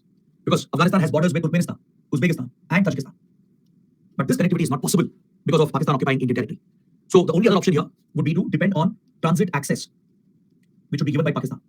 If Pakistan gives us transit access to its territory, even then, India can connect. We can connect here via Pakistani territory to Afghanistan and then connect with Central Asia. But this again is not a viable route. Pakistan has denied this transit access repeatedly. All right? Even if it gives access, it is a risky route because terror groups operating against India might target the route. Pakistan itself might encourage terrorists to target the route, or Pakistan might suspend the transit access every now and then when we have tensions in the relationship. So this is not a reliable route for India. Just yesterday, there was a very, very important meeting of national security advisors between India and Central Asian countries. If you have read yesterday's news or even today's newspaper, right, you will find references to this. As part of the close India-Central Asia relations, NSA meeting has taken place. It's the second NSA meeting this year, where India's national security advisor meets with all the NSAs of Central Asian countries. We have very close strategic security relations, so we meet regularly. So during this meeting yesterday, India's NSA Ajit Doval has blamed Pakistan for affecting India-Central Asia ties. He has said Pakistan has denied transit access. That is why we don't have connectivity with Central Asia. He has criticized Pakistan for misusing its geographical advantage to block India's access and connectivity to Central Asia. All right? So that is a big challenge for us. So that is the reason why we explored an alternate route, which is none other than your Chabahar port, the strategic Chabahar port in Iran, which was developed by India. This here is Iran, a West Asian power. So India invested in the development of Chabahar port so that we could connect from the port into Afghanistan, where India has already built a road, the Zaranj-Dilaram road, which we studied under India-Afghanistan relations. Through this road, we could connect. We could directly link, not just with Afghanistan, but extend this route into Central Asia. This was India's plan, India's ambition. When we had a friendly Afghan government, when we had good ties with Iran as well, we were pursuing this trade corridor. Like we had even signed a trilateral agreement in 2017 between India, Iran, and Afghanistan to operationalize the Chabahar trade route. We even started sending goods as well from India to Afghanistan and Afghanistan to India via Iran's Chabahar port. So the road we had built, the Zaranj-Dilaram road, was giving us critical access to Afghanistan via Iran, and we were hoping to extend this road into Central Asian countries. This was our strategy. This was our geostrategy to overcome the geographical hurdles present in the region. But these efforts have hit a stall, or they've hit a major hurdle, because Taliban has taken over in Afghanistan. There's no clarity as to what will happen to these Indian projects. There's no guarantee if Taliban will give us this access, right? There's no guarantee what will happen to Indian investments, the road that we have built in Afghanistan. And also our ties with Iran has been affected very badly. Since 2018, India-Iran relations are very severely affected because we have been following American sanctions. We have cut off trade ties with Iran, especially oil imports have been brought to an end because of American pressure on India. All right, we'll discuss that in detail in India-Iran relations. So right now, since India-Iran relations are affected, right, Iran has dropped India from the Chabahar railway project. To connect Chabahar port with Zaran Jalaram road in Afghanistan, a railway line was planned. India and Iran were jointly supposed to execute this key project, but Iran threw India out of the project after we cut off oil imports and followed American sanctions as we came under American pressure. So our ties with Iran is compromised. Afghanistan is right now unstable because of Taliban's takeover. So this connectivity route also has been affected. So this has always remained the challenge for India. Connectivity has been the biggest problem. See, India has fantastic relations with Central Asia. Be it historically, if you look at historical cultural ties, we share a civilizational relationship with Central Asia. Our relationship goes back several centuries to thousands of years, right? There is a close connection through Islam, Buddhism, and you even find traces of Hindu connections in Central Asia, right? At one point, the Hindu-Buddhist heritage of Indian civilization extended all the way till Afghanistan, right? You have Bamiyan Buddha statues as a standing example for that. You have a strong Sikh community. We did have before a Sikh community and a Hindu community as well in Afghanistan. There were historical links, Hindu-Buddhist links in Central Asia. Even today, Buddhism is quite prominent in Central Asian countries. So Buddhism traveled from India towards Afghanistan and Central Asia thousands of years ago. There are traces of Hindu connection as well in Uzbekistan and other parts of Central Asia. Islam forms the biggest connection today. If you look at Babur, who laid the foundation of the Mughal rule in India, he came from Fergana Valley. He came from the slave dynasty from Central Asia, right? Some of you know this, you would have studied this in history. Babur, he came from Fergana Valley. Where is Fergana Valley? Fergana Valley is at the tri-junction of Tajikistan, Uzbekistan, and Kyrgyzstan. This is Fergana Valley. All right. So from Fergana Valley, Babur came down to India, laying the foundation of the Mughal empires in India, right? So that is a deep-rooted historical link we have. There are Hindu-Buddhist links, a strong Islamic connection that binds the region together. And in modern times as well, even in the modern era, we have very close contact with the region. First of all, because of Soviet Union. As India aligned with Soviet Union and procured most military equipment from Soviet Union, several defense factories of Soviet Union were present here. Several defense platforms we have procured, like the big fighter jets, the various rockets and missiles, battle tanks, which are all of Soviet origin. Many of them were produced here in Central Asia, in the Soviet factories. A lot of spare parts components were produced here. So that has been a strong connection. India has been working with this region even during the Soviet period, from 1970s to 1990s. Even after Soviet Union collapsed, we have continued the close ties post 1991. The close relations have continued. It was not just during the Cold War period. Even after the Cold War, we have established very good ties with all the Central Asian countries. In fact, we were one of the first countries to recognize these 5 Central Asian countries that were formed after the collapse of Soviet Union. Right? So we have built a strong political diplomatic relationship, but our economic ties are compromised due to lack of connectivity. If you look at our soft power ties, there's a very big soft power influence that we exercise here.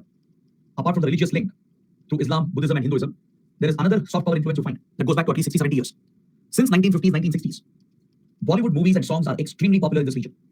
If you've ever visited any of these regions, right, you will not see any restaurant or cafe or a cab where Hindi songs are not played, right? Especially the older movies and songs, going back to the era of Devanand, Raj Kapoor, right? Even Mithun Chakraborty, they're all extremely popular here. There's cult following for these 60s, 70s, 80s Bollywood movies and music. Then even classical art of India is very popular. Bharatanatyam, Kuchipudi, Kathak. There are many Central Asian students who come to India to study these classical art forms. Understood? Today, a lot of medical students from India, they go to study in Central Asian countries because medical education is cheaper in these countries. So there is such a strong soft power link that binds us together, right? So the only problem that we are facing here, the biggest challenge, is the lack of connectivity. As the region is landlocked, as Afghanistan is under Taliban's rule, our ties with Iran is affected, Pakistan would not give us transit access, and it occupies the parts of Kashmir. Because of these geographical and geopolitical problems, we have no connectivity, no access. The only route is the long route, right, via Mediterranean, across Europe to Russia and then Central Asia. That will take more than 1 month. If you were to send goods from Central Asia to India to this long sea route, it's going to take 50 to 60 days. That's not viable, right? That's why our trade economic ties have been affected. So the primary focus, the central focus of our relationship is connectivity. That's why our policy towards Central Asia is called Connect Central Asia. The key word, the operative word here is connect. India uses this policy while driving relations with these countries. Just like we have a Look East Act East policy, right? We have a Connect Central Asia policy. The focus here is connect, which means to establish physical connectivity as well with Central Asia. Because that is when this relationship will have true meaning. Central Asian countries which are so friendly to India, they're ready to share resources with India. Right? India is ready to make big investments. But what is holding us back is the lack of connectivity. So that's why our policy towards the region is called Connect Central Asia policy. Got it? So based on this, let us take a look at some recent developments in the relationship. As I was mentioning earlier, I've added all the key points for your background, but we have covered all the important explanation and analysis that was needed. Now I'll bring you to some recent developments that have happened in the last few years and understand what India is doing to overcome these challenges. Recently, Prime Minister Modi became the first Indian Prime Minister to visit all the 5 Central Asian countries in a single visit. He was participating in the UFA BRICS meeting. The BRICS summit was held at UFA in Russia. Following this BRICS summit, PM Modi visited all the 5 Central Asian countries in a single go, in one visit in 2015. This marked the beginning of high-level political engagement. It started a new era in our relationship. It triggered high-level political engagement between India and Central Asia. See, even before this, India was close to Central Asia. Previous governments had built very close strategic ties. But the visit of the PM to all the countries in one single visit was something remarkable, it was unprecedented, and it laid the foundation for frequent high-level interaction. At the SCO summit, India, Pakistan were added as members. Right? India became a major member of SCO, the Shanghai Cooperation Organization, giving us greater leverage to work with these countries.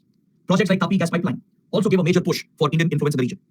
So based on all these developments that were taking place, last year, we held the first ever India Central Asia Summit.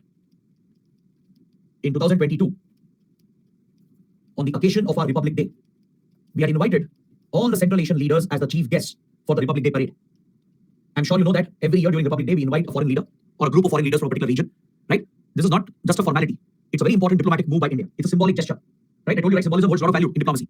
Every year we send out a message, a symbolic message to a certain country or a region by inviting their leaders as the chief guests. It means throughout this year, we will pay priority to our ties. Understood? We have invited leaders of Brazil, then UAE, the United States, all ASEAN leaders were invited once. So similarly, all Central Asian leaders, all the 5 leaders were invited to be the chief guests at the Republic Day parade. So do you know in 2023, which was the focus country? Which country did we invite for the Republic Day parade? Which country's leader was invited this year? US, not US. Biden has not visited India yet, apart from G20. He's not paid a bilateral visit. Correct answer is Egypt. Many of you gave the right answer. Very good.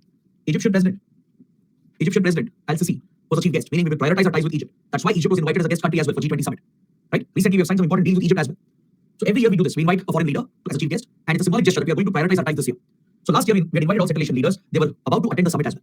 They were about to visit India to be the chief guest and hold a first India Central Asia summit. But unfortunately, at the last minute, the visit got cancelled because of the pandemic. The leaders could not travel to India at the last minute. If you remember, right, until December 2021, the pandemic was declining. But suddenly a new wave spread, a new variant, the Omicron variant broke out, triggering lockdowns and restrictions again. And this was what prevented Central Asian leaders from traveling to India. All right, so physical summit could not happen. They couldn't physically be the chief guests at the Republic Day parade. So the physical summit which was planned, the first ever India Central Asia summit, was cancelled. But however, we held a virtual summit. We didn't allow the pandemic to derail our ties, so we shifted the summit to the virtual format. And thus, the first ever India Central Asia summit took place. Now, this is historic. See, we have met with all Central Asian countries separately. We have interacted with them as a group as well. But this was the first time a summit level interaction was being organized, where the Indian Prime Minister would simultaneously interact with all the leaders of Central Asia, all the presidents of Central Asia. So this virtual meeting took place, and several key initiatives have been announced. You need to make a note of this.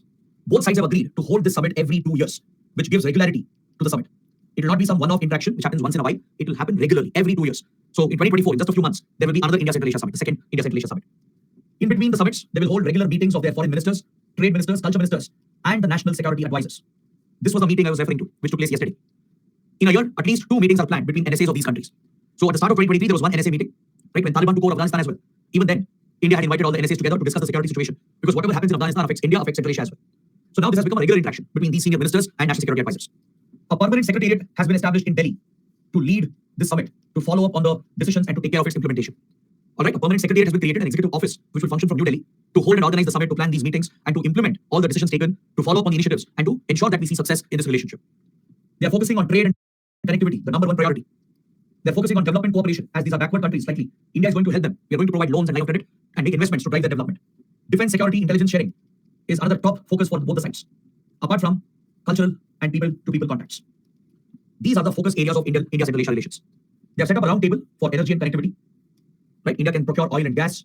We are also looking at hydropower cooperation, where India can invest in hydropower plants, and then the hydropower can be potentially exported to a power grid. So this is a major focus. A separate joint working group has been formed to look at the situation in Afghanistan after Taliban's takeover, because they're deeply worried about the impact. Because previously Taliban has bred radical terror groups, enabled organized crime. So this poses a threat to the stability of the entire region. It could spill over to India, spill over to Central Asia. So they're concerned, so they have a joint working group for this. And they're also looking to make use of Chabahar port in Iran. They're trying to find ways through which the Iran-Afghanistan Central Asia route can be operationalized to connect with India. All right, a separate working group has been formed for this, to figure out ways through which the Chabahar route can be activated, so we can transport goods from Central Asia directly to India via Afghanistan and Iran. They're planning Buddhist exhibitions to explore the Buddhist heritage. Islamic scholars from both the sides are being encouraged to engage each other to promote our Islamic heritage, which is a common shared heritage. Joint counter-terrorism exercises and military exercises are planned as well. We have few military exercises individually with these countries. Now we are planning to hold a common exercise, a common joint military and counter-terrorism exercise. They also agreed to promote youth cooperation, to select young students from both countries and send them on visits so that they can learn about each other's cultures. And we'll also help train their diplomats. We'll provide training for their young diplomats, their probationary officers. Right? So this is the joint vision that has been laid out under the India Central Asia Summit. Is that clear? So UPSC might ask a question. It might ask you about the importance of Central Asia to India, what challenges are present in this relationship, and what are the recent developments that took place as a result of India Central Asia Summit. A 15 marks question can come. You need to explain the geography, the history, right, the close ties we have, the challenges we are facing, and how we are planning to overcome them. Understood? So for connectivity, Chabahar port remains crucial for us. We need to see whether our ties with Iran will improve. In the next chapter on West Asia, we will study India-Iran relations in detail. There I will explain how India-Iran relations have taken a hit since 2018. All right, we'll study that separately. So there is a doubt about the route. Also, the Taliban rule in Afghanistan has become a risk factor. We're not sure how things will develop in the coming days.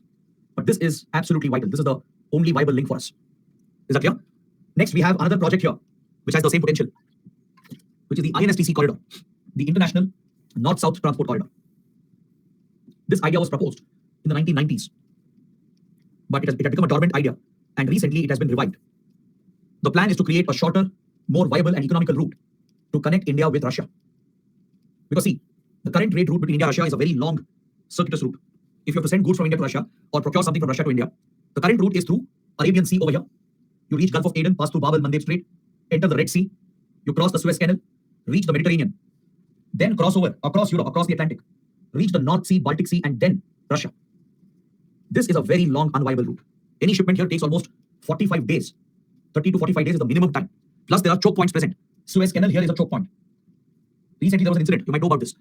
Just last year, a ship was grounded at Suez Canal, in this narrow canal, blocking shipment through Suez Canal, which affected shipping traffic between Mediterranean and the Red Sea. The global economy went into a turmoil because of it. Indian economy took a hit because of this disruption at Suez Canal. Right? Because there's no other route. The other route is across Africa. The old route from Europe across Africa, from around Cape of Good Hope near South Africa, and then through Mozambique Channel to the Indian Ocean. Right? So that route is unviable and it's not practical in today's times. There's Bab el-Mandeb Strait, which is a choke point here. Right? So there are many threats in this region, from civil wars to terrorism, which is a serious concern. Plus, the long route increases the cost and the time of transportation. So India and Russia, they've been working on this idea since at least 25 to 30 years. And Iran and Azerbaijan are integral to this project. Understood? It's a multimodal transport project. The plan is to connect India with Iran to strategic ports like Bandar Abbas and Chabahar Port. Chabahar Port and Bandar Abbas Port, the two major Iranian ports which face Persian Gulf. It's near Hormuz Strait over here. Right? This is Persian Gulf and this is Hormuz Strait. So the plan is to create a maritime link from India to Iranian ports. From here, the goods can be taken through Iran's road and rail network to reach this water body, the Caspian Sea. Now, don't think this is a regular sea. It's not an open sea. It's not an actual sea. It's actually an endorheic lake. It's one of the world's largest enclosed lake. All right. That's why I told you Central Asia is landlocked. If I come back to the map, right, you might notice Caspian Sea here. You might say, sir, there is sea access. No, there isn't. Caspian Sea is not your regular open sea. It's a closed endorheic lake. Caspian Sea doesn't connect to any open water body. If you see, Caspian Sea itself is landlocked. Right? So that's why Central Asia is landlocked. But through Caspian Sea, inland navigation is possible. Over here, Azerbaijan and Russia, they have enabled inland navigation through ships and boats. So from here, the goods can be shipped into Russia. If we want, we can extend the route into East Europe and West Europe as well. This route has great potential. It can create a shorter route, a shorter connectivity, enhance Indian influence, and bring all these countries closer. In a way, it can be our counter to China's Belt and Road Initiative. But unfortunately, the project hits many hurdles and many challenges. Right? First of all, our ties with Iran is affected. Iran is under sanctions, which will affect any such investments. Right? Plus, our ties with Iran has taken a hit as India became allied with US, as we came under American pressure to cut off oil trade with Iran. Our ties with Azerbaijan also has been affected. You guys might have heard about the Nagorno-Karabakh conflict, which has been raging from many years. And recently, Azerbaijan has fully captured Nagorno-Karabakh. It was a enclave kind of a region where Armenian population was present. Armenian Christians were primarily present here in Nagorno-Karabakh. But Azerbaijan, which is largely a Muslim country, had full sovereignty over Nagorno-Karabakh. This is a Soviet-era dispute. After they broke away from Soviet Union in 91, right? It came under Soviet control. It came under Azerbaijan's control. Internationally, everyone recognizes Nagorno-Karabakh as Azerbaijan's territory. But Armenia started claiming it, triggering a conflict between them, and many wars have taken place. Right? Even in 2020, there was a clash between them. But just a few days back, literally 10, 15 days ago, Azerbaijan launched a major offensive military operation and has crushed the Armenian protest movement, and it has fully taken control of Nagorno-Karabakh. So Armenians are leaving the region, fearing a retaliation from Azerbaijan. They are going back to Armenia. Right? Even though Azerbaijan has said will not threaten them, but civilians have moved out, triggering a humanitarian crisis. So the Armenians here are moving out to Armenia through a corridor called the Lachin Corridor. It's a narrow land corridor that was the only connection between Armenia and Nagorno-Karabakh. All right? But as I told you, this region has always been recognized as Azerbaijan's territory, not Armenian territory. Almost every country, even India, everyone recognizes this as Azerbaijan's territory. Now Azerbaijan has taken full control of the region, and there is a humanitarian crisis because Armenians, they are fearing retaliation, they are moving out to Armenia. Now, what has this got to do with India? It has everything to do with India because we have a problem with Azerbaijan. Azerbaijan was a great friend before. We are actually very close and very good. We have very good ties. But recently, it has aligned with Pakistan, and it has deliberately started backing Pakistan on the Kashmir issue. At platforms like United Nations and Organization of Islamic Cooperation, Azerbaijan has deliberately supported Pakistan. Now, why would Azerbaijan do that? Azerbaijan is concerned about India's defense relations with Armenia. Is that clear? See, India got closer to Armenia because Azerbaijan was close to Pakistan. So India started supplying weapons, especially after the Nagorno-Karabakh conflict broke out. We have supplied advanced weaponry to Armenia, including critical radars, the Pinaka multi-barrel rocket launch system, and other key weapon platforms have been sold by India to Armenia. This has strengthened Armenia's defense, and Azerbaijan is angry about it. India scaled up the defense exports because Azerbaijan was supporting Pakistan on the Kashmir issue. So it's become like a tit-for-tat match. So our ties with Azerbaijan today is slightly affected. But there were plans to execute this route where we could have inland navigation to Caspian Sea via Azerbaijan's territory to connect directly with Russia. Apart from this, Russia itself has come under crippling Western sanctions, which has hit the Russian economy. Even this has cast a shadow on INSTC project. Right? So there are many challenges for the success of the project, but still, there is great potential here. Now, how is this relevant for Central Asia? It is relevant because if this corridor becomes operational, we can easily open a route to Central Asia. Since Central Asian countries are connected to Caspian Sea, correct? Kazakhstan, for example. Kazakhstan, Turkmenistan. Let's go back to the map. You can clearly see here, Kazakhstan and Turkmenistan both share direct boundaries with Caspian Sea. Even they are littorals of the Caspian. So from here, we can divert the INSTC route and connect with Central Asian countries. This is another route which has potential, but the project has to go forward. But right now, there are many challenges and problems. Next, you have another important project called Ashgabat Agreement. It was launched in 2011 with the intention of connecting Central Asia with the Persian Gulf. The goal was to further bring West Asian countries closer to Central Asian countries and link them with the Persian Gulf so that they can exchange resources, improve trade and economic relations. It was started out by Uzbekistan, Iran, Turkmenistan, Oman. Kazakhstan also joined it later. And recently, India, Pakistan also have been admitted as full-time members of Ashgabat Agreement. So it will bring South Asian countries as well into the picture. It's another proposed initiative, right? To get South Asia closer to West Asia, link them with Persian Gulf and connect with Central Asia. So to create this trade corridor, right? But unfortunately, the project again has faced many hurdles and challenges. Just look at the map. It is supposed to be a multimodal transport corridor involving road and railway network and pipelines, where these Central Asian countries, all these Central Asian countries, Kazakhstan, Uzbekistan, Turkmenistan, they can connect with Iran, right? And access the strategic Persian Gulf and the key ports like Chabahar Port, Bandar Abbas Port, etc. And further link with West Asian countries like Oman. And India has also joined the initiative with Pakistan. We've been admitted to create this trade route, this trade linkage. So this could have great potential to drive regional cooperation. Even Qatar was part of it. UAE was showing interest, but they all stayed out later. But these countries are still part of this arrangement. But the challenge again is in taking forward the projects. Since Iran is being targeted by US and Western countries with sanctions, right? And also there's a lot of destabilization in the region, right? Because of terrorism, what has happened in Afghanistan, our complex ties with Iran, India-Iran ties have been affected. So because of all these challenges, the project has not taken off. But again, this is another major initiative which has great potential. All right? So you should know about this, the Ashgabat Agreement. Now coming to the last point, there are two important groupings I would like to mention from this region. One is the Eurasian Economic Union, and the other is SCO, the Shanghai Cooperation Organization. Eurasian Economic Union was launched in the year 2014 with the leadership of Russia. It was primarily Russia which has driven this initiative to form a customs union, to boost trade and set up a free trade area. Basically, it's like a free trade agreement to reduce custom duties and taxes, provide for free movement of goods, and set up a free trading region towards Central Asia and Eurasia. So this initiative has been primarily led by Russia. It's a Russian initiative, and it's a Russian initiative to revive the glory days of the Soviet Union. It's primarily driven by Russian President Putin. Right? Putin is someone who is nostalgic about the erstwhile Soviet Union. He wants to bring back that glory to Russia. He wants to bring former Soviet republics under this free trade arrangement. That's why it includes Kazakhstan, Kyrgyzstan, Armenia, and Belarus. These are the countries which are part of it. It was initially established by Belarus, Kazakhstan, and Russia. They're very close allies of Russia, by the way. For example, in the ongoing war in Ukraine, Belarus has directly backed Russia. It allowed Russian troops to be stationed to attack Ukraine from the north. Right? The Belarusian president, who's a dictator, Lukashenko, is very, very close to Russian President Putin. They share very close defense strategic relations. Same with Kazakhstan. Recently, Kazakhstan faced a political turmoil where there were protests against Kazakhstan's dictator. Russia deployed troops as part of its military alliance and stabilized the Kazakhstan government and backed the dictatorship. That is the close relations and influence Russia has in these countries. It's very close to Armenia as well. Very close to Kyrgyzstan. They've joined later after the treaty came into force. They've joined one by one. But Russia's biggest ambition here was to include Ukraine under this economic union. This was Russia's deep desire when the idea was initially floated in 2010. Since then, Russia has been trying to create such a customs union, a free trade area, basically to bring back the glory days of the Soviet Union. And Ukraine would be the most critical part of it. But Ukraine refused to join. This is where the first divisions came up. The war that you're seeing today, the conflict that has broken out following Russia's invasion, right, starts with this. Russia has always been influential in Ukraine, and Ukraine has been critical for Russia even after the collapse of the Soviet Union. But if you look at the Soviet Union prior to 1991, Ukraine was a key constituent, right? It had major industries, factories, nuclear power plants, like Chernobyl, Zaporozhye nuclear plant, right? It is a major agricultural country, producing wheat, soybeans, corn, sunflower, and other key commodities. It has many key industries, producing key engineering components as well. So Ukrainian economy was critical for the Soviet economy. There's a strong Russian population, Russian ethnic population in Ukraine. So even after Soviet Union collapsed and disintegrated, Russia always wanted to be influential in Ukraine. From 1991, almost till 2013, there was a pro-Russian government in Ukraine. Russia had ensured that the Ukrainian government was pro-Russia.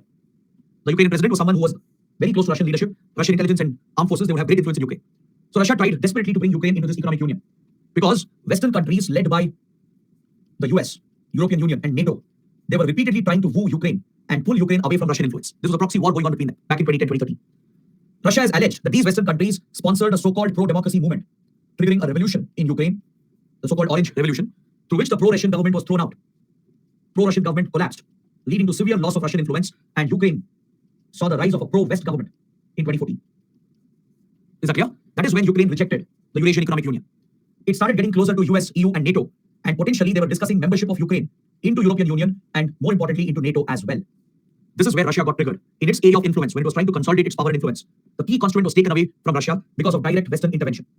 Western countries led by US and West European countries have constantly expanded the membership of EU and NATO towards Eastern Europe. Their prime goal was to bring Ukraine under it.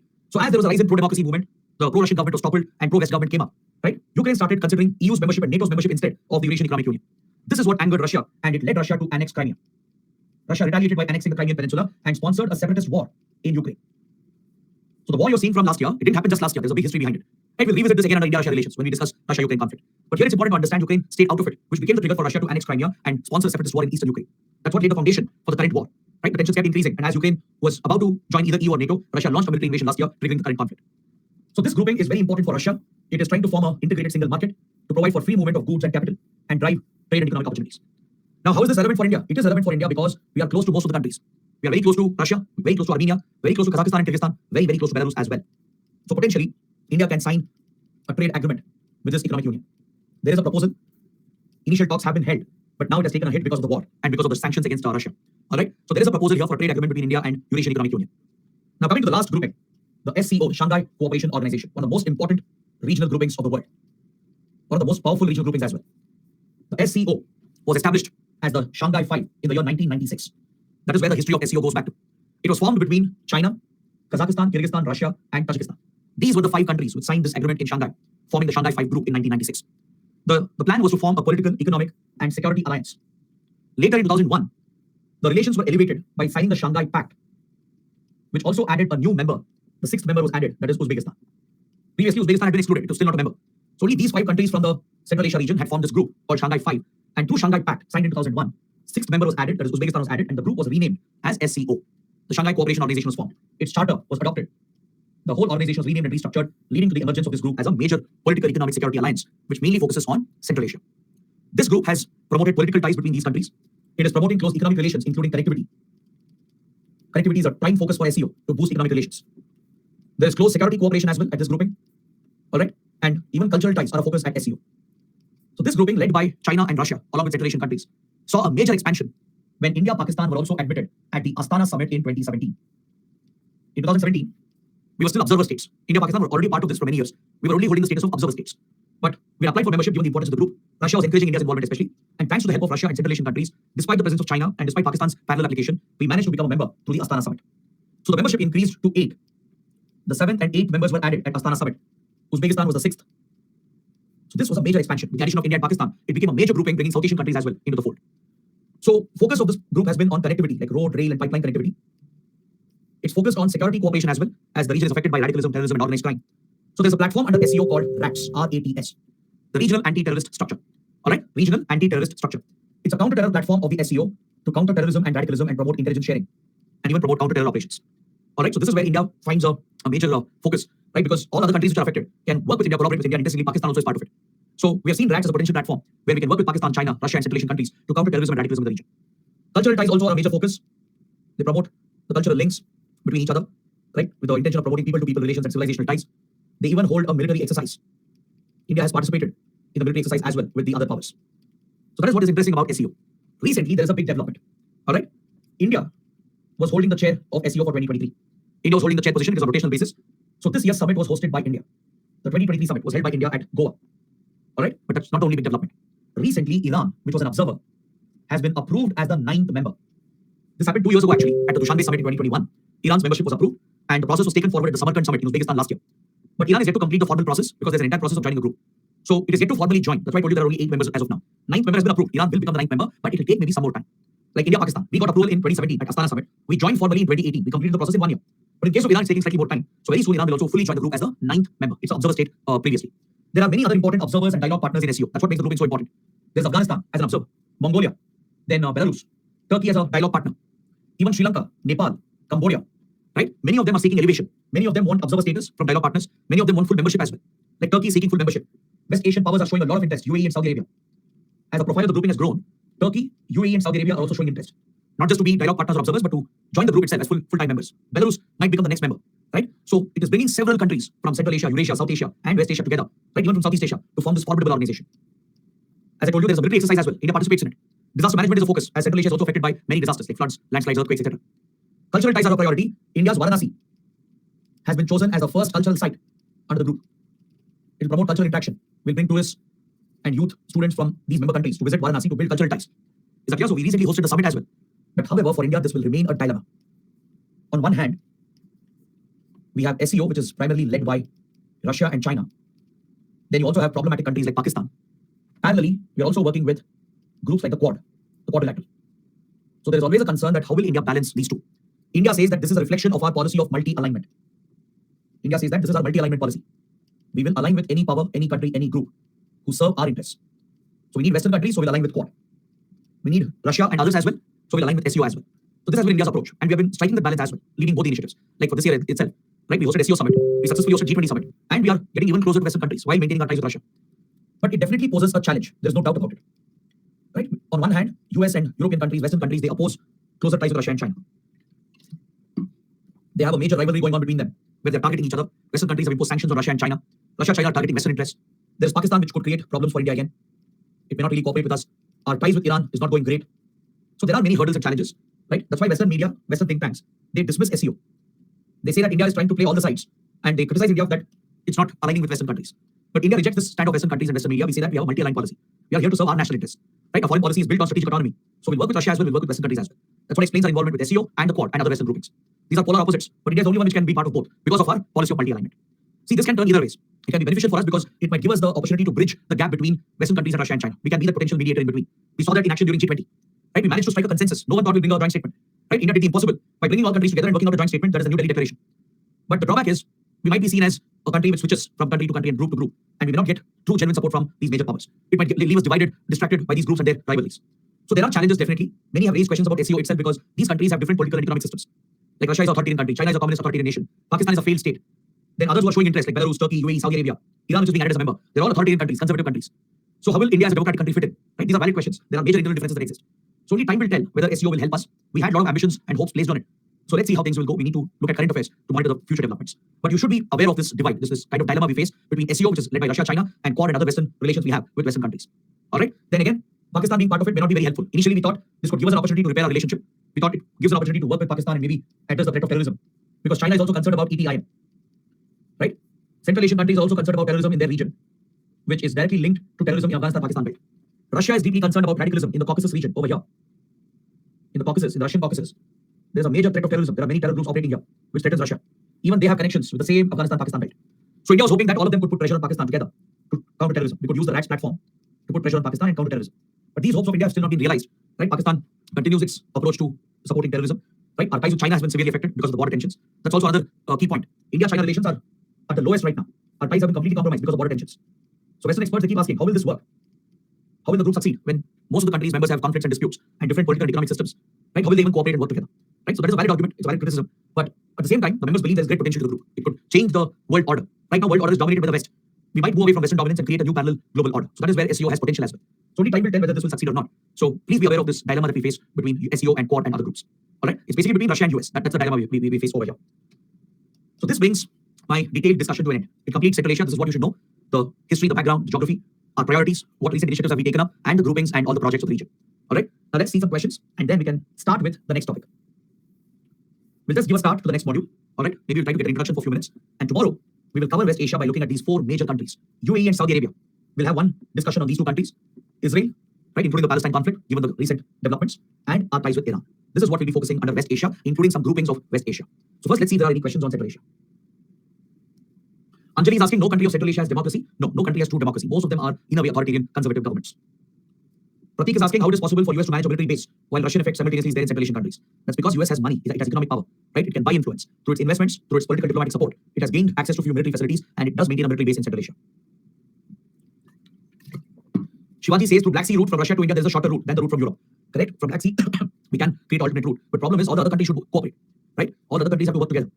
Be it Turkey especially. Right? Turkey plays a critical role because to access Black Sea, there are two straits, which again becomes a choke point, by the way. Suez Canal will remain even if you use the Black Sea route, right? If you just look at the map, let's say, yeah, let's use this map here. You're suggesting that we use the Black Sea route to create shorter connection from Russia to India. But that will not solve the problem of the choke points, right? You'll still use the Turkish straits over here. There are two important straits that connect the Aegean Sea with your Black Sea, which is the connection to Mediterranean. All right? You have the Dardanelles Strait and the Bosphorus Strait near Istanbul. And Turkey controls both of them. So Turkey's cooperation will be needed. But both are choke points again. If Turkey cuts off access, the route will come to an end. You'll still depend on Suez Canal, which is a major choke point. Now, given the conflict which is erupted between Hamas and Israel, the trade route itself is a risk. Then through Red Sea, you reach Bab el-Mandeb again to connect with India. Right? So this is the route you're suggesting. It is possible, correct, theoretically, but practically it's not feasible. Right? There is Sudan here going through a civil war. There are terror and radical groups operating. Right? There is civil war in Yemen. There is piracy in this region. So again, the same risk factors will exist. That's why INSTC is better. It will bypass all the choke points, creating a much shorter, more efficient route. So theoretically, it's a great idea. It's good to think on those lines, but practically it will not work out. Plus, our ties with Turkey is the problem. Turkey and India have very bad relations in the last few years. So this route may never work out. All right.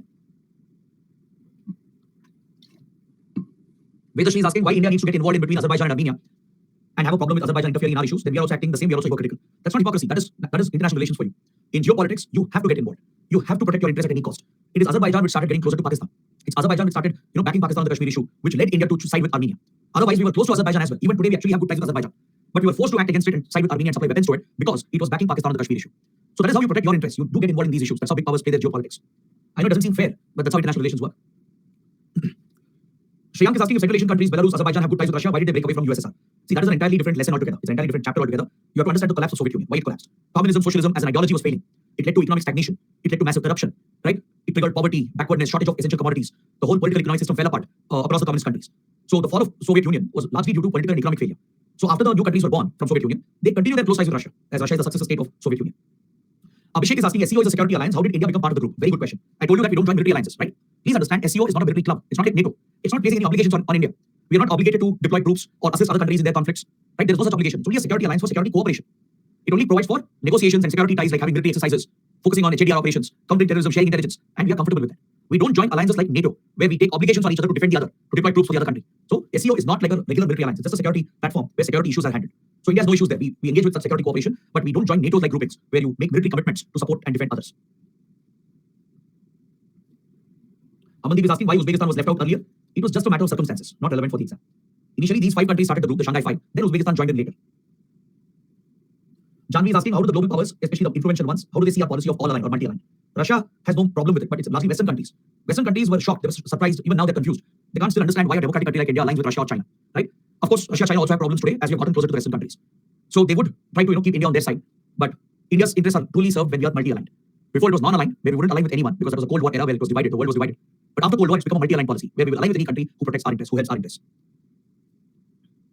Priyanka is asking why China doesn't mediate with regard to counter-terrorism in Pakistan, as it is also affected by the terror outfits in Xinjiang.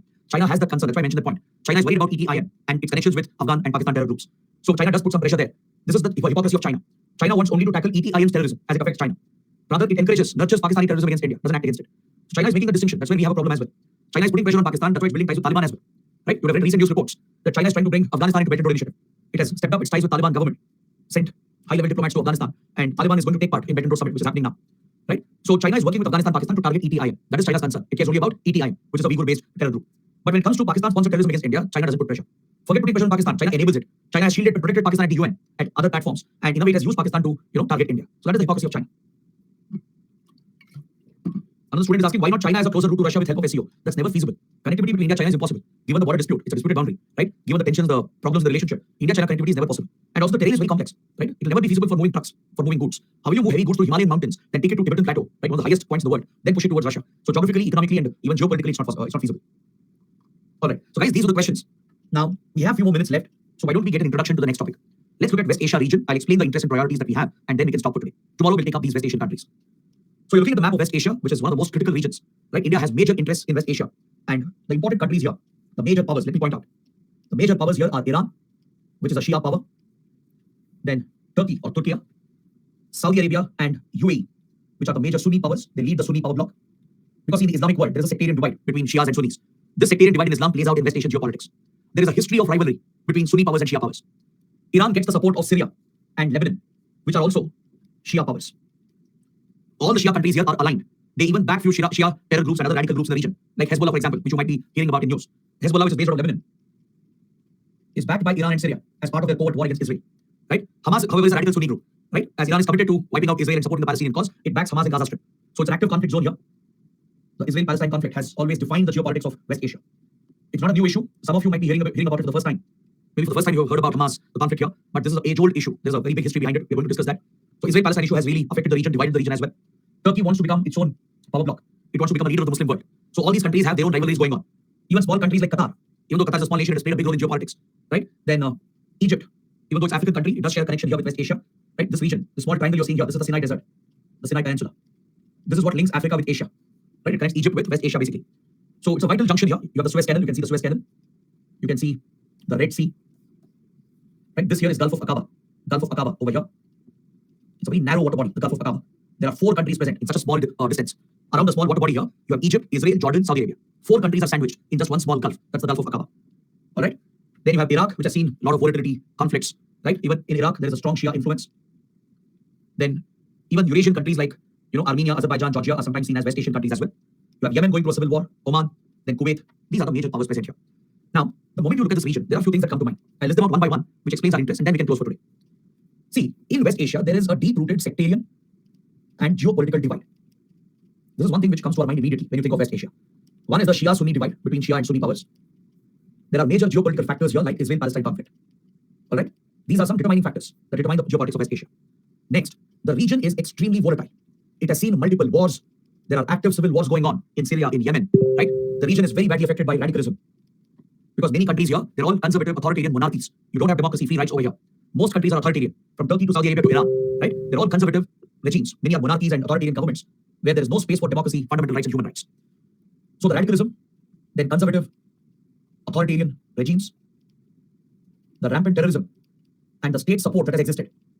Many countries have used terrorism as a weapon to wage covert proxy wars against their rivals to protect their own interests. All right? Iran has sponsored terrorism. Syria has sponsored terrorism. Saudi Arabia, UAE, Qatar, right? Egypt, Israel as well, Turkey. All of them have a history of sponsoring terrorism in the region. All right? Even external powers, USA, then European countries, Russia, they all have contacts with terrorist organizations. They've all played a role in backing these extremist outfits. So the region is very, very badly affected by covert proxy wars. India-Pakistan rivalry is nothing in front of this. Rivalries between Iran and Israel.